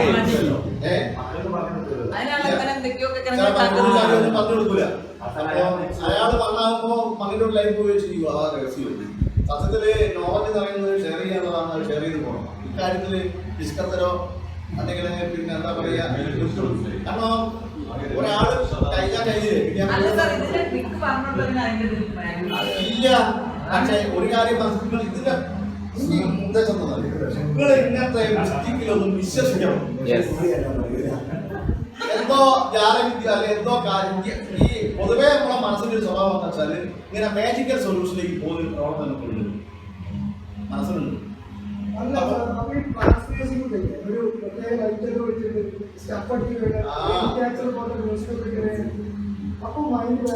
ചുറ്റുപാട് നമ്മൾ അങ്ങനെ ഉറങ്ങിപ്പോകുന്ന അല്ലെങ്കിൽ മയങ്ങിപ്പോകുന്ന ഒരു ചുറ്റുപാട് ഉണ്ടാക്കിയെടുത്താൽ അതിലേക്ക് മനുഷ്യൻ ആകർഷണാവും.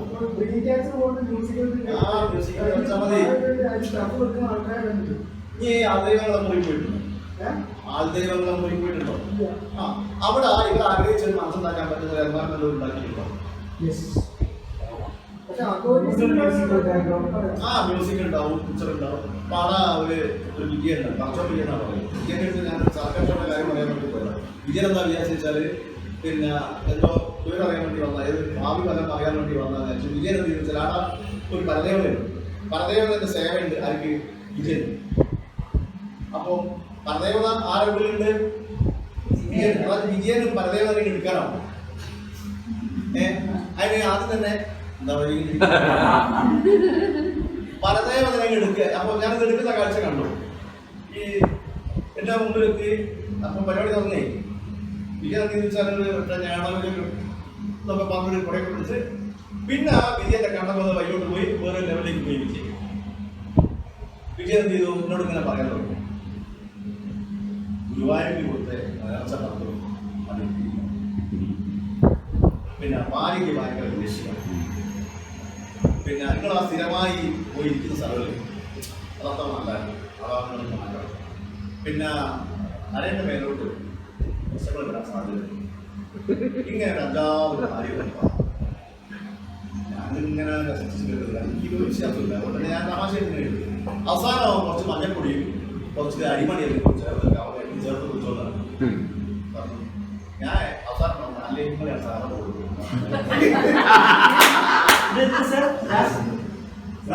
10 സെന്റ് സ്ഥലം നമ്മൾ വാങ്ങിയിട്ട് അതിന് കൊടുക്കുന്നുണ്ടോ അറിയാനല്ലോ. സ്ഥലക്കച്ചവടത്തിലാ പോയത്. വിജയം കൊണ്ടുപോയി. പിന്നെ ഒന്നും സംഭവിക്കാതെ മട്ടില് ഞാൻ അതിന് വരുമ്പോൾ അറിയാം മാഷയിലാണ് ഞാൻ ഞാൻ പോയിലേക്ക് സ്ഥലം വേണ്ടിയും വന്നില്ല. അപ്പൊ ഞാനിങ്ങനെ ആലോചിച്ചു ഇതെന്താ സംഭവം ഇങ്ങനെ. അപ്പോ ഗുരുവായൂരുള്ളത് വെച്ചാൽ ശരിയാണ്. ഓള് ഗുരുവായൂർ നേരത്തെ ഏറ്റവും നാളെ എത്തിയില്ല, മറന്നങ്ങ് പോകുന്നു. ഇവള് കുട്ടി വരാൻ വയ്യ അന്നേരം തരും. അപ്പോഴേക്ക് കുട്ടി എത്തിയിട്ടോ അത് മറന്നുപോയി.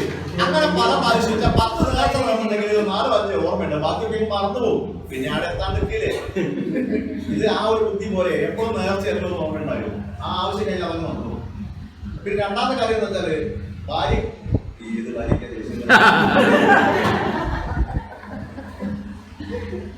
എല്ലാ ഭാര്യമാരെ ആ പൊസിഷൻ തന്നെ ദേഷ്യം പിടിക്കുന്ന സാധനം. ഭാര്യ എന്നൊരു സാധനം എന്റെ മോളിനോട് പറഞ്ഞു ഞാൻ ചെക്ക് ഒരാളെ ഭാര്യ മനസ്സിലല്ലേ. പഴയ തലമുറക്കാർക്ക് പിന്നുണ്ട്. ഇത് ചങ്ങാതി രാവിലെ എണീറ്റ് വരുമ്പോഴേക്ക് മറ്റേ ബ്രഷിന്റെ മോളിൽ സാധനം നോക്കി കൂട്ടം കൊടുക്കുക, അപ്പോഴേ കുളിക്കാമെന്ന് തോന്നുമ്പോഴേക്ക് കോപ്പുകൾ ജോലി വെച്ച് കൊടുക്കുക. ഇതൊക്കെയല്ലേ ഭാര്യ. അതൊന്നും നമ്മളാരും അനുഭവിക്കുന്നില്ലെങ്കിൽ പണ്ടുള്ളവരൊക്കെ അറിവ് ചെയ്യും. ഇപ്പൊ പോയി തന്നെ. അപ്പോ ഈ എന്നെ കൊണ്ട് ആദ്യം നമ്മളോട് പറഞ്ഞത് ഈ ഭാര്യ എന്ന് പറഞ്ഞിട്ടുണ്ട്. അപ്പൊ ഏത് ഭാര്യയ്ക്ക് ദേഷ്യം വരാൻ ഇങ്ങനെ അടിച്ചമർത്തി സ്വാതന്ത്ര്യമില്ല ഇയാൾക്കൊക്കെ ചെയ്തു കൊടുക്കുമ്പോൾ ദേഷ്യം സ്വാഭാവികമാണെന്ന് ഇക്ക പണ്ടും ദേഷ്യം തന്നെയാണ്. കാരണം ഓരെ ആ പരിമിതി എന്താ പറയുക, അവരെ ആ സപ്പോസ് സ്റ്റേറ്റാണ്. ആണുങ്ങൾ പോകുമ്പോൾ പോകാനാണില്ല, ആണുങ്ങൾ കഴിക്കുമ്പോൾ കഴിക്കാനാണില്ല. അതിൻ്റെതായ ഒരു ഫ്രസ്ട്രേഷൻ എല്ലാവരെയും ഉള്ളിലുണ്ട്. അവരുടെ ഭാര്യയ്ക്ക് ദേഷ്യമാണ്. പിന്നെ അറിയേണ്ടതായിട്ട് പിന്നെ കണ്ടാൽ അറിയാമെങ്കിൽ മേലോട്ട് അപ്പൊ ഇങ്ങനെ അനുഭവം കാര്യം പൊട്ടത്താത്തൊരു പറയേ അത് പറയും. അതിന് 2-3 കാര്യം ശരിയായി വന്നേക്കുക. ശരിയായത് ഹൈലൈറ്റ് ചെയ്തിങ്ങനെ പറഞ്ഞു നടക്കുക. അല്ലാത്തവർക്ക് മുമ്പിൽ ആടെ വേറൊരു വിദ്യാലയം എന്ത് ചെയ്തു വെച്ചാല് ഒരു എഴുതോ വന്നതാ എസ്റ്റേറ്റ് തന്നെ പ്രശ്നം വെച്ചാല് അവരെ കാശ് ചത്തുപോയപ്പോ എന്തായാലും കാരണം അറിയാൻ വേണ്ടി ആളെന്തോ ചെയ്തതാണോ അങ്ങനെ ഉണ്ടാവില്ല. അങ്ങനെ ആളെ നിന്ന് ഇയാളെന്ന് ചെയ്തു വെച്ചാൽ അയാളെ പേര് മാമൻ. മാമൻ എന്ന് പറയുന്നത് എനിക്ക് പരിപാടിയാണ്. ഒരു ദിവസം ഞാൻ എന്റെ വണ്ടിയും കയറ്റി മാമൻ. ഞാൻ ചോദിച്ചു എന്താ ഞാൻ ചന്ദ്രണ്ടായി കേൾക്കുന്നത് നിങ്ങളെന്തായി കളിച്ചത് ആണാ ഗംഭീരമായിട്ട് ഈ പരിപാടിയാണ്. പുല്ല് മുളയ്ക്കുന്നില്ല പറമ്പിൽ ആൾക്കാരെ കൊണ്ട് പെണ്ണുങ്ങളൊക്കെ സ്വീപ്പാകുക. കാരണം ടോയ്ലറ്റിൽ വൃത്തിയായി നിൽക്കാനാണെന്നില്ല, പുറത്ത് ടോയ്ലറ്റ് ഉണ്ട്, താമസം അപ്പോൾ ഇറക്കാനായിട്ടാണ്. കച്ചവടക്കാരെ വരെ വീടിൽ അട വെട്ടിപ്പിടി വരെ തുടങ്ങി. പണ്ട് ഇയാളെ ഈ ആദൈവത്തിന്റെ ഇതുകൊണ്ട് ആൾക്കാരിങ്ങനെ വരികയല്ലേ. എന്നോട് ചോദിക്കുക അല്ല പ്രതിഭ ഞാനെന്താക്കാൻ എനിക്കിങ്ങനെ ഇറക്കി തരിക. ഇത് മറ്റേ ആള് പക്ഷേ ഇറക്കി തരിക പടച്ചോൻ നല്ല പണി. അങ്ങനെ ഞാനതാ പറയും. ഞാൻ ഇനി ആളല്ല പടച്ചോൻ ഇറക്കി തരുന്നത് ഞാൻ പറഞ്ഞു. അത് ഞാനതിനെ വാദിക്കാനൊന്നും പോയാ. അപ്പൊ നമ്മൾ ശ്രദ്ധിക്കേണ്ട ഒരു കാര്യം എന്താ വെച്ചാല് ഈ ദൈവം ഞങ്ങളുടെ വലിയ ക്ലാസ്സിൽ പറഞ്ഞെങ്കിൽ ദൈവം ഇങ്ങോട്ട് പറയുന്നുണ്ട് ഒരുത്തൻ പറഞ്ഞാൽ അവരെ നമ്മൾ ശ്രദ്ധിക്കണം. അങ്ങോട്ട് ദൈവത്തോട് പറയാം. അത് സാധാരണ ആൾക്കാരൊക്കെ പറയുന്നുണ്ട്. അത് ശരി തെറ്റൊന്നും നമ്മൾ നോക്കേണ്ട കാര്യമില്ല. ദൈവത്തോട് അങ്ങോട്ട് പ്രാർത്ഥിച്ച് പറയുമല്ലോ. പക്ഷെ ദൈവം ഇങ്ങോട്ട് പറഞ്ഞാല് അത് ലേശം ഗൗരവമുള്ള കേസാണ്. ഇവരൊക്കെ ചെറിയ മാനസിക രോഗികളാണ് ശരിക്കും പറഞ്ഞാൽ. അന്നേരം ഇങ്ങോട്ട് ചെയ്യും. പറഞ്ഞ കാര്യം എന്ന് വെച്ചാല് ഈ പശു പോയ പെണ്ണുങ്ങൾ അപ്പൊ ഇവരെന്ത് വെച്ചാൽ ഇവർക്ക് ചില സ്പൈ വർക്കും ഒക്കെ ഉണ്ട്. ഇവരെ ഏജന്റുമാര് പലർക്കും നടക്കും. ഇയാളെന്ന് ചെയ്ത് ചിലർ 10,000 റുപ്യ ചക്കാൻ്റെ കയ്യിൽ ഒരാൾ ആദ്യം പറഞ്ഞേക്കും പശുവിൻ്റെതൊക്കെ ഇങ്ങനെ നിർത്തുകയാണ്. അങ്ങനെ 10,000 റുപ്യ കൈകൾ കുറിച്ച് അങ്ങനെയെല്ലാം കൂടി പിന്നെ ചില പാർട്ടിക്കാരെ അടിച്ച് വലിയ പരിപാടി. ഇതിന്റെ നാശം എന്താ വെച്ചാൽ എല്ലാരെയും പ്രവചനം പറയുന്നത് ഇയാളെ ചെറിയോട് ആരും വെക്കണോ പോയി. അതാണ് അതിന്റെ കുറിക്കുന്നത്. അപ്പൊ ഇതൊക്കെ പറയാൻ കാരണം എന്താ വെച്ചാൽ ഈ മനസ്സിന്റെ ഒരു സ്ഥിതി തന്നെ അങ്ങനെയാണ്. നമ്മൾ വിചാരിച്ചാൽ കുറെ ലേശം സൈക്കോളജി ഒക്കെ പഠിച്ച് പഠിച്ചിട്ടാക്കുന്നത് പല പണികളും. അത് തമാശ പറയും. ഒരു വീട്ടിൽ ഒരു ഉസ്താദ് വന്നിട്ട് പറഞ്ഞാലോ ഇവിടെ തറയുടെ ഉള്ളിൽ എന്തോ കുഴിച്ചിട്ടുണ്ട്, അങ്ങനെ ഭയങ്കര പ്രശ്നം പറഞ്ഞു. വീട്ടുകാരൊക്കെ വിശ്വസിച്ചു. ആ വീട്ടിൽ ഈ പറഞ്ഞ പോലെ ലോജിക്കലായി ചിന്തിക്കുന്ന കുട്ടി ഉസ്താദ് ഇറങ്ങാൻ നോക്കുമ്പോൾ ഭക്ഷണം കൊണ്ടുവച്ചാൽ അപ്പോൾ ചോറ് മാത്രം കൊണ്ടുവച്ചിട്ട് ഇങ്ങനെ കുറേ ഇരുന്ന് ഇതെന്താ കറി വരാത്തെന്ന് ചോദിച്ചാൽ അന്നേരം പറഞ്ഞു ഉസ്താദെ ആ ചോറിൻ്റെ അടിയിൽ കറിയുണ്ട്. ചോറിൻ്റെ അടിയിലുള്ള കറി കാണാൻ തിങ്കളാണോ തറയുടെ ഉള്ളിലുള്ള കുഴിച്ചിട്ട സ്ഥലം കണ്ടെന്ന് ചോദിച്ചത്. അവിടെ വേഗം വിട്ടോ തന്നു. അപ്പൊ ഇത്രയും കാര്യങ്ങളൊക്കെ നമ്മൾ കുറെ സമയം പോയി. നമുക്ക് ഇനി പിന്നെ ഇതിൽ 3 വേണ്ട കാര്യങ്ങൾ. തെറാപ്യൂട്ടിക് അലയൻസ് വളരെ പ്രധാനപ്പെട്ടതാണ്. തെറാപ്യൂട്ടിക് അലയൻസ് എസ് എ വരാൻ സാധ്യത സാധനം. തെറാപ്യൂട്ടിക് അലയൻസ് ആണ് ഇതിന്റെ മർമ്മം. അതെത്ര കണ്ട് ഫലപ്രദമാകുന്നു അത്ര കണ്ട് ഹീലിംഗ് എളുപ്പമാണ്.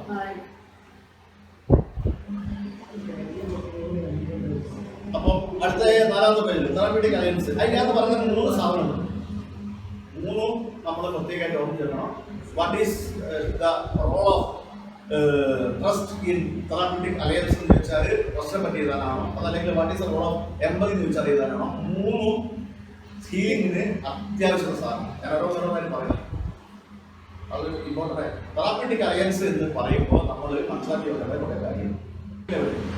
ഇത് പറയുമ്പോൾ നമ്മൾ മനസ്സിലാക്കി ഞാൻ മുമ്പ് ഒരു ദിവസം ABC എന്ന് പറഞ്ഞ തിയറി എക്സാമിന് മുമ്പ് പറഞ്ഞു. ഒന്ന്, അതായത് നമ്മളിപ്പോ ഈ പഠിക്കാൻ പോകുന്ന CBT ആണ് ഈ ആൽബർട്ട് എല്ലിസിന്റെ പഠിക്കുന്നുണ്ട് എഴുതുന്നു വരും ആ ABC തിയറി എന്ന് വെച്ചാല് അതില് പ്രധാനമായിട്ടും അയാൾ ആവശ്യപ്പെടുന്നത് എന്താ വെച്ചാല് ക്ലയന്റ് ആയിട്ടുള്ള ഡിസ്പ്യൂട്ടാണ്. ക്ലയന്റ് ആയിട്ടുള്ള ഡിസ്പ്യൂട്ട്, തർക്കം. അപ്പം ഈ തെറാപ്യൂട്ടിക് അലയൻസ് എന്ന് പറയുമ്പോൾ നിങ്ങൾ എങ്ങനെ അതിനെ ഇന്റർപ്രറ്റ് ചെയ്യും? അയാൾ പറഞ്ഞതല്ല, ഏത് തെറാപ്പിസ്റ്റിനും ഏത് കൗൺസിലർക്കും ക്ലയന്റ് ആയിട്ട് തർക്കത്തിൽ ഏർപ്പെടേണ്ടി വരും. കാരണം തെറാപ്പിസ്റ്റ് ലോജിക്കൽ തിങ്കിങ്ങിന്റെ ആളാണ്, ക്ലയന്റ് ഇല്ലോജിക്കൽ തിങ്കിങ്ങിന്റെ ആളാണ്. അപ്പം ഇല്ലോജിക്കൽ തിങ്കിങ്ങിന്റെ മോള് ലോജിക്കൽ തിങ്കിങ്ങിന് നേടുന്ന ആധിപത്യമാണ് എന്ത് തെറാപ്പിന്റെ വിജയം എന്ന് പറയുന്നത്. അപ്പൊ ഇത് നടക്കണമെങ്കിൽ അയാളോട് എല്ലാ നിലയ്ക്കും അംഗീകരിച്ചു കൊടുത്ത് അയാളെ ബന്ധമായി നിന്നാൽ നടക്കുമോ? ഇല്ല. അപ്പൊ നമ്മളാണ് മനസ്സിലാക്കേണ്ട കാര്യം എന്ന് വെച്ചാൽ തെറാപ്യൂട്ടിക് അലയൻസ് എന്ന് പറയുന്നത് ഈ 3 സാധനങ്ങൾ പഠിച്ചേക്കണം. അതിന് പുറത്ത് നമ്മൾ അഡീഷണൽ ആയിട്ട് നമ്മൾ മനസ്സിലാക്കേണ്ട കാര്യം എന്താ വെച്ചാൽ ഒരേ സമയത്ത് തന്നെ തെറാപ്പിസ്റ്റ് ആയിട്ട് അല്ലെങ്കിൽ ക്ലയന്റ് ആയിട്ട് നല്ല ബന്ധത്തിലാവുകയും ആ ബന്ധത്തിന്റെ സുരക്ഷിതത്തിൽ നിന്നുകൊണ്ട് മറ്റേയാളെ തർക്കത്തിൽ ഏർപ്പെടാൻ പറ്റുകയും ചെയ്യും. തർക്കം കുടിപ്പാലോ ഇതിവിടെ പൊട്ടും, പിന്നെ അച്ഛനായി വരില്ല. അപ്പം ആ റെസിലിയൻസി എന്ന് വേണമെങ്കിൽ നമുക്ക് പറയാം. ആ റെസിലിയൻസിനെ കീപ്പ് ചെയ്തുകൊണ്ട് റെസിലിയൻസിനെ വലുതാക്കിയും ഈ ഡിസ്പ്യൂട്ടിനെ ചെറുതാക്കിയും മറ്റേ കൊണ്ടുപോകാൻ പറ്റും. ആ ബന്ധത്തിന്റെ ഉള്ളിൽ നിന്ന് ചെയ്യുമ്പോൾ കളിക്കാൻ പറ്റും. അതിലപ്പുറത്തേക്ക് കളിപ്പാര് സശക്തമായിട്ട് വരില്ല. അങ്ങനെ ഒരുപാട് പ്രശ്നങ്ങൾ പൊതുവെ CBTക്ക് വരുന്ന ഏറ്റവും വലിയ പ്രശ്നം എന്താ വെച്ചാൽ CBT എന്ന് പറയുമ്പോൾ കാര്യമായിട്ട് എന്താ വെച്ചാൽ ഇയാളോട് തർക്കിക്കാൻ CBTക്കാരനെ പണി ഒരു തെറാപ്പിസ്റ്റ് അയാൾക്ക് യാതൊന്നും കിട്ടിയാൽ അയാൾക്കൊരു അംഗീകാരം സുഖത്തിൽ കല്യാണം വരുന്നത്. അപ്പൊ തെറാപ്യൂട്ടിക് അലയൻസ് എന്ന് പറയുമ്പോൾ അലയൻസ് വേണോ, നല്ല ബന്ധം വേണോ, വിശ്വാസം വേണോ, അതിന്റെ ഉള്ളിൽ നിന്നുകൊണ്ട് ഇയാളെ തിരുത്താൻ, ഇയാളെ തോട്ടിനെ വെല്ലുവിളിക്കാൻ, ചലഞ്ച് ചെയ്യാൻ തെറാപ്പിസ്റ്റിന് അറിയുമോ? രണ്ടും ഓക്കെ. ഉപദേശിക്കുന്നത് അല്ലെങ്കിൽ നല്ലതല്ല. ഉപദേശമല്ല തെറാപ്പി എന്ന് പറയുന്നത്. തെറാപ്പിസ്റ്റ് കാര്യമായിട്ട് ചോദ്യങ്ങൾ തന്നെയാണ് ചോദിക്കും. ചോദ്യത്തിന്റെ ഉത്തരമായിട്ട് പ്രത്യേക ഒരു മെന്റൽ പ്രോസസ്സിലൂടെ അയാൾ പോകുമ്പോൾ അത് അയാൾക്ക് ലോജിക്ക് തിരികെ അതുകൊണ്ട് ഉപദേശം എവിടെയും വരുന്നില്ല. ശരി, അപ്പൊ അതിന്റെ ട്രസ്റ്റ് എന്താണെന്ന് നിങ്ങൾക്ക് അറിയാം, ഞാൻ പറഞ്ഞില്ല. എമ്പതി എന്താണെന്ന് അറിയാം. എമ്പതിന്റെ പ്രത്യേക അർത്ഥം മനസ്സിലാക്കണേ. ഇവിടെ ഷൂസിന്റെ കാര്യം പറയുന്നുണ്ട്, അത് ഓർമ്മിച്ചാൽ മതി. അയാളുടെ ഷൂസിൽ നമ്മളെ കാല് ഇറക്കി വെക്കുന്ന പരിപാടിയാണ് എമ്പതി എന്ന് പറയുന്നത്. എന്ന് വെച്ചാൽ അയാളുടെ പെർസ്പെക്റ്റീവില് നമ്മൾ അയാളെ കണ്ടിട്ട് അയാളെ മനസ്സിലാക്കുന്ന ഒരു പരിപാടി. അത് നേരത്തെ പറഞ്ഞത് സിമ്പതിയിൽ വ്യത്യാസമുണ്ട്, എമ്പതി ഇതില് വലിയത്. നമ്മളെ ഗ്രൂപ്പ് ഡൈനാമിക്സ് അതിന്റെ അകത്ത് എല്ലാവരോടും എമ്പതറ്റിക്കലാണ്. ഇപ്പൊ സുമന ഒരു ഡിസ്കഷനിൽ സുമനയുടെ എടുത്ത് കാര്യം എത്തി നോക്കുമ്പോ റൂമിനേറ്റ് ചെയ്തു കരഞ്ഞു. അപ്പൊ നമ്മളെല്ലാവരും എന്ത് ചെയ്യും? സുമനന്റെ ആ അവസ്ഥയിൽ സുമന കരഞ്ഞു പോയത് എന്താണെന്നൊന്നും മനസ്സിലാവും. നമ്മളതിനെ സില്ലിയായിട്ട് കാണൂല, അല്ലെങ്കിൽ അവളെ കളിയാക്കൂല, അല്ലെങ്കിൽ അവളെ പുച്ഛിക്കുക, അല്ലെങ്കിൽ അവളെ ഉപദേശിക്കാൻ ഒന്നും നിൽക്കൂല.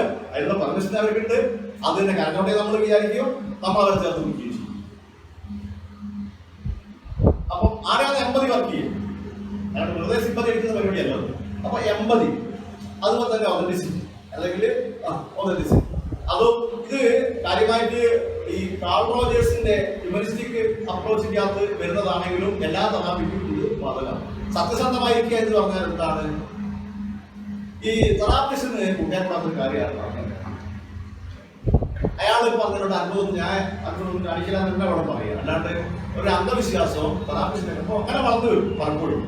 അപ്പോൾ നമുക്കൊക്കെ ചിലപ്പോൾ അത് അനുഭവമുണ്ട്. ഇപ്പോൾ ഒരു കുട്ടി ഒരു അബ്യൂസ്മെന്റ് പോലീസ് കേസ് കോടതിയിലൊക്കെ കൊണ്ടുവരില്ലേ, ഞാനിങ്ങോട്ട് പറഞ്ഞിങ്ങനെ തോന്നി. പിന്നെ എന്നോട് ചോദിച്ചു, ഈ കളറിപ്പായിട്ട് മത്സരത്തിൽ പോയില്ല, ഇല്ലാതെ ഒരു മത്സരത്തിൽ പോകുമ്പോൾ ആരെങ്കിലും അങ്ങനെ ഞാൻ അനുഗ്രഹിച്ചു.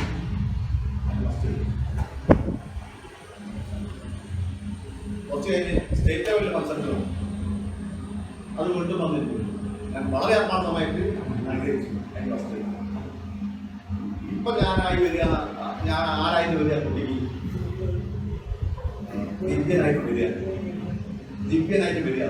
മൂന്നാമത്തെ പ്രാവശ്യം അത് വന്നു. പിന്നെ പ്ലസ് ടുവിന്റെ റിസൾട്ട്. അപ്പൊ എനിക്ക് അതിനൊരു പഠന നിലവാര കലകളും ഞാൻ പറഞ്ഞ ആൾക്കാരോട് സംശയിക്കണം.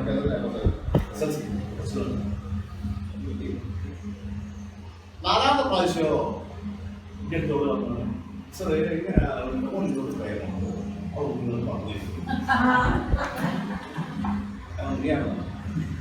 ഈ എൻ്റെ പറയല്ലോ വീഡിയോട് വന്നിട്ടില്ല. അപ്പൊ ഞാൻ പറഞ്ഞത് കാര്യം എന്താ വെച്ചാൽ ചിലതൊക്കെ ഒത്തു വന്നാൽ നമുക്കൊരു പിന്നെ ആ ഒരു വിശ്വാസമായി മാറും. അയാൾ പറഞ്ഞാൽ അത്ഭുതമാണ്. അപ്പം നമുക്ക് കേൾക്കുമ്പോൾ നല്ല സുഖം ഉണ്ടാവും. നമ്മൾ എന്ത് ചെയ്താൽ അതിലങ്ങനെ നിന്ന് കൊടുത്താൽ കൊണ്ടുപോയി അന്നേവാണ്. പക്ഷേ ഒരു ശരിക്കും ഒരു താമസിച്ചായിട്ട് കാരണം ഇതെങ്ങനെയാണ് സംഭവിച്ചതെന്ന് എങ്ങനെയാണ് വന്നതാണെന്ന് നമുക്കറിയാം. അതുകൊണ്ട് അത് അങ്ങനെ തന്നെ വേണം നമ്മൾ എടുക്കാൻ. അതുകൊണ്ട് അത് ഒരു ചാൻസാക്കി എടുത്ത് പറഞ്ഞതിനോട്ട് അവിടെ അങ്ങോട്ട് ഇതൊക്കെ തുടങ്ങിയാൽ ലെവൽ മാറി അത് തളർന്നു. അപ്പൊ ഒതന്റിസിറ്റി എന്ന് പറയുന്നത് സത്യസന്ധത എന്ന് പറഞ്ഞാൽ വികാരത്തിന്റെ സത്യസന്ധതയാണ്. ഒരാളെ ഓർമ്മിക്കേണ്ട ഒരു കാര്യം എന്ന് വെച്ചാൽ ഗാന്ധിജി പറഞ്ഞ കാര്യങ്ങൾ പറയുന്നത് എന്റെ ജീവിതമാണ് എന്റെ സന്ദേശം. നമ്മൾ എന്ത് പറയുന്നത് നമ്മൾ ആരാധന പറഞ്ഞിട്ട് അറിയുന്നതല്ല. ശരിക്കും നമ്മുടെ ജീവിതം എങ്ങനെയാണെന്നുള്ളതാണ്. ആരെയാവും ഇപ്പൊ ബിജു ആരാണെങ്കിലും ബിജു എങ്ങനെയാണ് ജീവിക്കുന്നത് നോക്കിയാണ്. ബിജു പറഞ്ഞില്ല, ബിജു ചിലപ്പോൾ ബിജുനെ പറ്റി പറഞ്ഞത്. പക്ഷെ ബിജുവിന്റെ ലൈഫ് എങ്ങനെയാണ് അത് നോക്കിയാണ്. അല്ലെങ്കിൽ സരസ്വ ആരാധന മനസ്സിലാക്കാനായിട്ട് സരസ്വ ധാരണ പല കഴിച്ച് നടക്കുന്നത് നോക്കണം. സരസ്വ ആരാധന ജീവിതം ഉണ്ടാവും. പുതിയ ഭാഷ ആരാധന ഇവിടെ വന്നില്ല പറഞ്ഞുകൊണ്ട് ആയില്ല. യഥാർത്ഥ ആരാധന ജീവിതം ഉണ്ടാല് അങ്ങനെ അതിനാണ് ഒതന്റിസിറ്റി എന്ന് പറയുന്നത്. അപ്പൊ ഒതന്റിക് ആയിരിക്കണം. അതാണ് ഇവിടെ പറഞ്ഞത്. അതിന്റെ ഡെപ്തിലുള്ള മീനിങ് നിങ്ങൾ മനസ്സിലാക്കണം. അപ്പൊ റിയൽ ആവുക, സിൻസിയർ ആവുക, ആൻഡ് കോൺഗ്രുവന്റ് അത് പുതിയ വാക്ക അത് തന്നെയാണ് അർത്ഥം. ഇത് ഒതന്റിസിറ്റി കോൺഗ്രുവന്റ് പറച്ചിലും ചെയ്യലും ഒന്നാകും. അങ്ങനെയുണ്ട്. സയന്റിഫിക് ലെവലിലേക്ക് വരുമ്പോൾ സിദ്ധാന്തവും പ്രയോഗവും തമ്മിൽ പൊരുത്തമാണ്. ഒരു സിദ്ധാന്തം അറിയാം. ഇതാ ഞാനൊരു സിദ്ധാന്തം കണ്ടുപിടിച്ചു. ഈ മഞ്ഞളും ചുണ്ണാമ്പും കൂടി ചേർത്താൽ ചുവപ്പാണ്. ആ സിദ്ധാന്തം ശരിയാണെന്ന് മനസ്സിലാണെങ്കിൽ ഒരാൾ പോയി കുട്ടിന്റെ ഈ മഞ്ഞളും ചുണ്ണാമ്പും കൂടി ചേർത്ത് വെക്കണം. ചുവപ്പാകുന്നത് ശരിയാണ്. എന്ന് വെച്ചാൽ സയൻസിനെ സംബന്ധിച്ചിടത്തോളം സിദ്ധാന്തം എന്ന് പറയുന്നത് പ്രാക്ടീസിന് വരുന്നതാണ്. അതല്ലാത്തത് ശാസ്ത്രീയവാദികൾ അംഗീകരിക്കും. ഒരുപാട് സിദ്ധാന്തങ്ങളുണ്ട് നമ്മളൊന്നും നടപ്പിലാക്കാൻ പറ്റാത്ത അങ്ങനത്തെ സിദ്ധാന്തങ്ങളൊന്നും ഒരു കാര്യമില്ല. അപ്പൊ ഇങ്ങനെയുള്ള പൊരുത്തങ്ങൾ ചെയ്യുന്നതും പറയുന്നതും ഇങ്ങനെയുള്ള ഇതിനെയാണ് ഒതന്റിസിറ്റി കൊണ്ട് ഉദ്ദേശിക്കുന്നത്.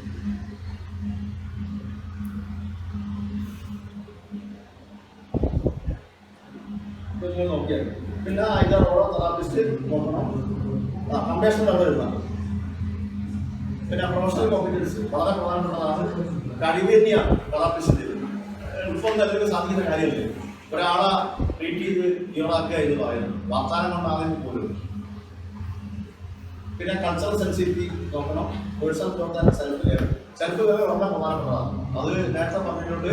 അവരുടെ കുടുംബ പ്രധാനത്തിലേക്ക് ക്ലയന്റ് പല ജാതിയിൽ വരും. നമ്മളെ ഇഷ്ടപ്പെടുന്നവരോ ആരാധിക്കുന്നവരോ കാര്യങ്ങൾ നൽകുന്നവരോ ഒക്കെ ഉണ്ടാവും. നമുക്ക് വേണമെങ്കിൽ അവരെ ചോദ്യം ചെയ്യാനും ഇങ്ങനെ ആയാലും അത് ശരിയാവുന്നൊക്കെ പറഞ്ഞാൽ ചിലപ്പോൾ അതിലൊന്നുണ്ട്. പക്ഷേ ആണെന്നത് അത് പിന്നെ ആണെന്നങ്ങോട്ട് എന്തല്ല കൗൺസിലിങ്ങോ അല്ലെങ്കിൽ അല്ല. അതാണ് അതിൻ്റെ ഏറ്റവും വലിയ ഒരു കാര്യം. അപ്പോൾ സെൽഫ് കെയർ ചെയ്യുന്ന ആത്യന്തികമായി എന്താവും ആരെങ്കിലും നമ്മളെ സെൻറ്റർ അടിച്ചു കൊടുക്കുന്നതിലേക്കാണ് കാര്യങ്ങൾ എത്തിക്കുക.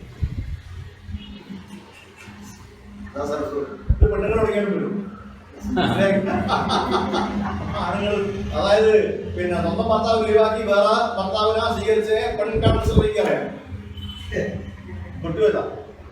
അപ്പോൾ ഇന്ത്യയിൽ തെറാപ്പി ഗ്രൂപ്പ് തെറാപ്പി ഇതൊക്കെ നേരത്തെ പറഞ്ഞ ഇത്രയും കാര്യം ഞാൻ തോന്നും. അതുകൊണ്ട് ഞാൻ ഫസ്റ്റ് ചാപ്റ്റർ ഇരിക്കുക 2 ദിവസം ഇന്ത്യയിൽ കണ്ടു.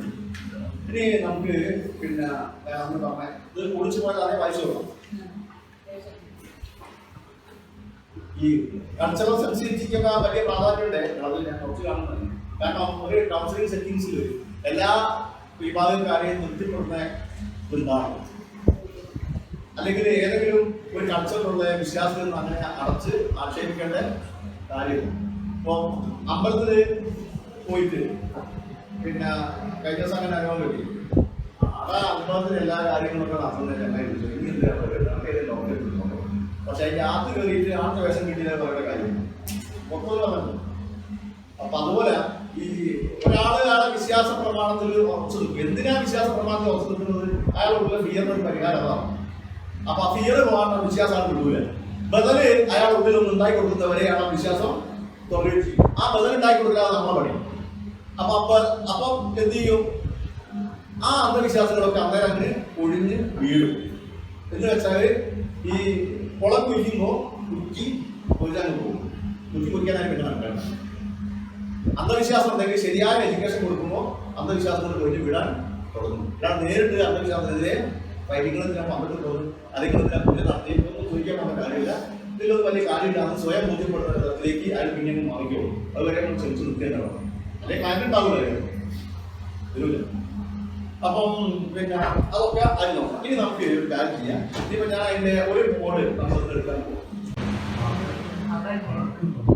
പേഴ്സണാലിറ്റിന്റെ ഈഗോ സ്റ്റേറ്റ് മോഡല് എന്ന് പറഞ്ഞിട്ട് റിപ്പുണ്ട്. ഇത് നമ്മൾ കണ്ടതാണ്. 3 വ്യക്തി ഭാവങ്ങൾ.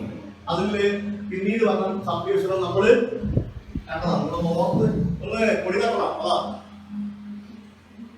Controlling pattern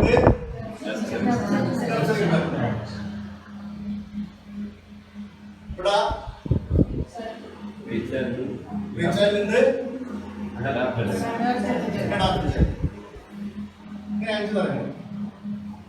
വ്യക്തിഭാവങ്ങൾ. പിന്നീട് ഞാൻ ട്രാൻസാക്ഷൻ നടക്കുന്നു പറഞ്ഞിട്ട് പാരലായിട്ട് നടക്കുന്നു. കോംപ്ലിമെന്ററി ട്രാൻസാക്ഷൻ ട്രാൻസാക്ഷൻ പറഞ്ഞിട്ട് ഓർമ്മല്ലേ? അങ്ങനെ പോയി നമ്മൾ എന്ത് ചെയ്തു? സ്റ്റോക്കിൽ പോയി. എന്താണ് സ്റ്റോക്കിന്റെ നെഗറ്റീവ് സ്റ്റോക്ക് ഉണ്ട്, പോസിറ്റീവ് സ്റ്റോക്ക് ഉണ്ട്. എന്തായാലും സ്റ്റോക്ക് നിർബന്ധമാണ്. മനുഷ്യനാണെങ്കിൽ ബന്ധങ്ങൾ വേണം. അതായത് രീതിയിൽ ബന്ധം വേണം. ബന്ധമുണ്ടെങ്കിൽ മനസ്സിലാവും. ഇലക്ട്രിക്കാവും. ബയോളജിക്കലി കൂടിയുള്ള കൾച്ചറൽ ആക്ടിവിറ്റി ആന്തരിക്കുന്നതല്ല. ബന്ധം ബേസിക്കായ മനുഷ്യന്റെ നേച്ചറാണ്. അപ്പൊ ആ ബന്ധത്തെ പറ്റിയാണ് നമ്മുടെ സ്റ്റോക്ക് തിയറി പറഞ്ഞത്. നമുക്കറിയാം ഒരു ജീവിത പദ്ധതിയാണ്. അതിന്റെ പ്രത്യേകത എന്താ വെച്ചാൽ മേഡ് ഇൻ ചൈൽഡ്ഹുഡ് എന്ന് വെച്ചാൽ നമ്മൾ അൺഅവെയറായ ഒരു കാലത്ത്, നമുക്കത് ബോധമില്ലാത്ത അല്ലെങ്കിൽ വിവരമില്ലാത്ത ഒരു തിരിച്ചറിവില്ലാത്ത ഒരു കാലത്ത് ജീവിതാനുഭവത്തിന്റെ അടിസ്ഥാനത്തിൽ നമ്മളെ ഉള്ളിൽ വന്നു കൂടിയ കുറെ സാധനങ്ങളുണ്ട്. അത് കളയാൻ നമുക്ക് പറ്റുന്നില്ല. അത് നമ്മുടെ ഹിയർ നൗ റെസ്പോൺസിനെ എഫക്ട് ചെയ്യുന്നുണ്ട്, ബാധിക്കുന്നു. നമുക്ക് ചില സമയത്ത് വേണ്ടത് ചെയ്യുന്ന തടസ്സമായി നിൽക്കുന്നുണ്ട്. Made childhood reinfluenced by the parents. അതങ്ങനെ യാതൊരു ചെറിയ മകൻ പേരൻസിനുണ്ട് എന്ന് വെച്ചാൽ അതിലേക്ക് ഒരു നിമിത്തമായ പേരൻസ് ആയിട്ടില്ല. അതെനിക്ക് ഒരു പങ്കുണ്ട്. Justified by subsequent events. ഇടയ്ക്കിടയ്ക്ക് ഉണ്ടാകുന്ന ജീവിതാനുഭവം എപ്പോഴും അതിനെ ചെയ്തിട്ടേ ഉറപ്പിച്ചിട്ടേ ഉള്ളൂ. എന്ന് വെച്ചാല് ഇപ്പം കുറച്ച് ആൾക്കാരുടെ ഇടയിൽ വെച്ച് ഒരാളെ ഒന്ന് എന്താ പറയുക തപ്പി ചെയ്ത് ആളുകൾ സംസാരിച്ചു. അയാൾക്കത് വല്ലാണ്ടാക്കി കൊണ്ടുപോയാൽ നമുക്ക് പറയാം ഒരു സ്ക്രിപ്റ്റിലേക്ക് പോയി അങ്ങനെ കൊള്ളും. നമ്മളൊരു വണ്ടവും പ്രശ്നമില്ല, വളരെ മനസ്സിലുള്ള ആളുകൾ പോയി അങ്ങനെ വരും. അപ്പോ അങ്ങനെ വരുമ്പോൾ നമുക്ക് എന്ത് ചെയ്യാം, അവിടെ വീണ്ടും നമ്മുടെ ബേസിക് ആയ നിലപാടിനെ ഉറപ്പിക്കുക ചെയ്യാം. നമ്മൾ എനിക്കറിയാം അത് നമ്മുടെ ബേസിക് ആയ നിലപാടാണ്.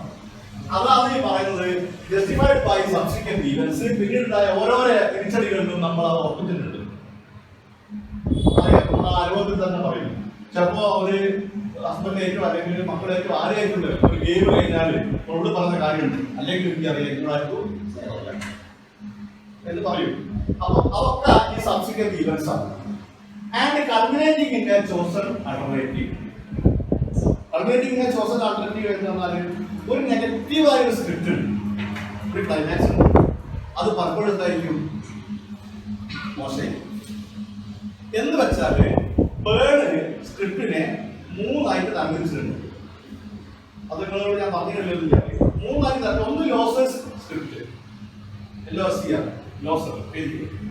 ലോസേഴ്സ് സ്ക്രിപ്റ്റ് വെച്ചാല് നിർഭാഗ്യവന്മാരെ, പരാജിതരെ, ജീവിതം എന്താ പറയാ പൂർത്തീകരിക്കാൻ ശരിക്കും ആവാണ്ടായി പോയവരെ, പാളിപ്പോയവരെ. ഒന്ന് വിന്നേഴ്സിന്റെ script, winners WINN, winners script.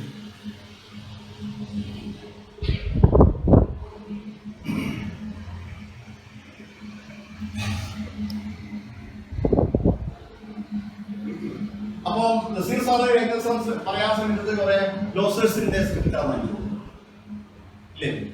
ജീവിതത്തിൽ നിന്ന് ഇറങ്ങിപ്പോയവര് എന്ന് പറയുമ്പോൾ ജീവിതത്തിന്റെ ആ നല്ല സ്വഭാവം നഷ്ടപ്പെട്ട ആൾക്കാർ, നമ്മളെന്തോ പോയ ആൾക്കാർ. ഓക്കെ. മൂന്നാമത്തേത് നോൺ വിന്നേഴ്സ്. നോൺ വിന്നേഴ്സ് എന്ന് പറഞ്ഞാല് കാര്യമായിട്ടൊരു വിജയവും ജീവിതത്തിൽ ഉണ്ടായില്ല, എന്നാലോ പരാജയപ്പെട്ടതെന്ന് പറഞ്ഞതാണ്. അങ്ങനെ തട്ടിയൊപ്പിച്ച് ഒത്തൊപ്പിച്ച് പോകുന്ന ചില ആൾക്കാരുണ്ട്. വിശേഷിച്ചൊന്നും പറയാനില്ല, അവരൊരു സാമാന്യ ഭാഗമായിട്ട് അങ്ങനെ ജീവിച്ചു പോകുകയും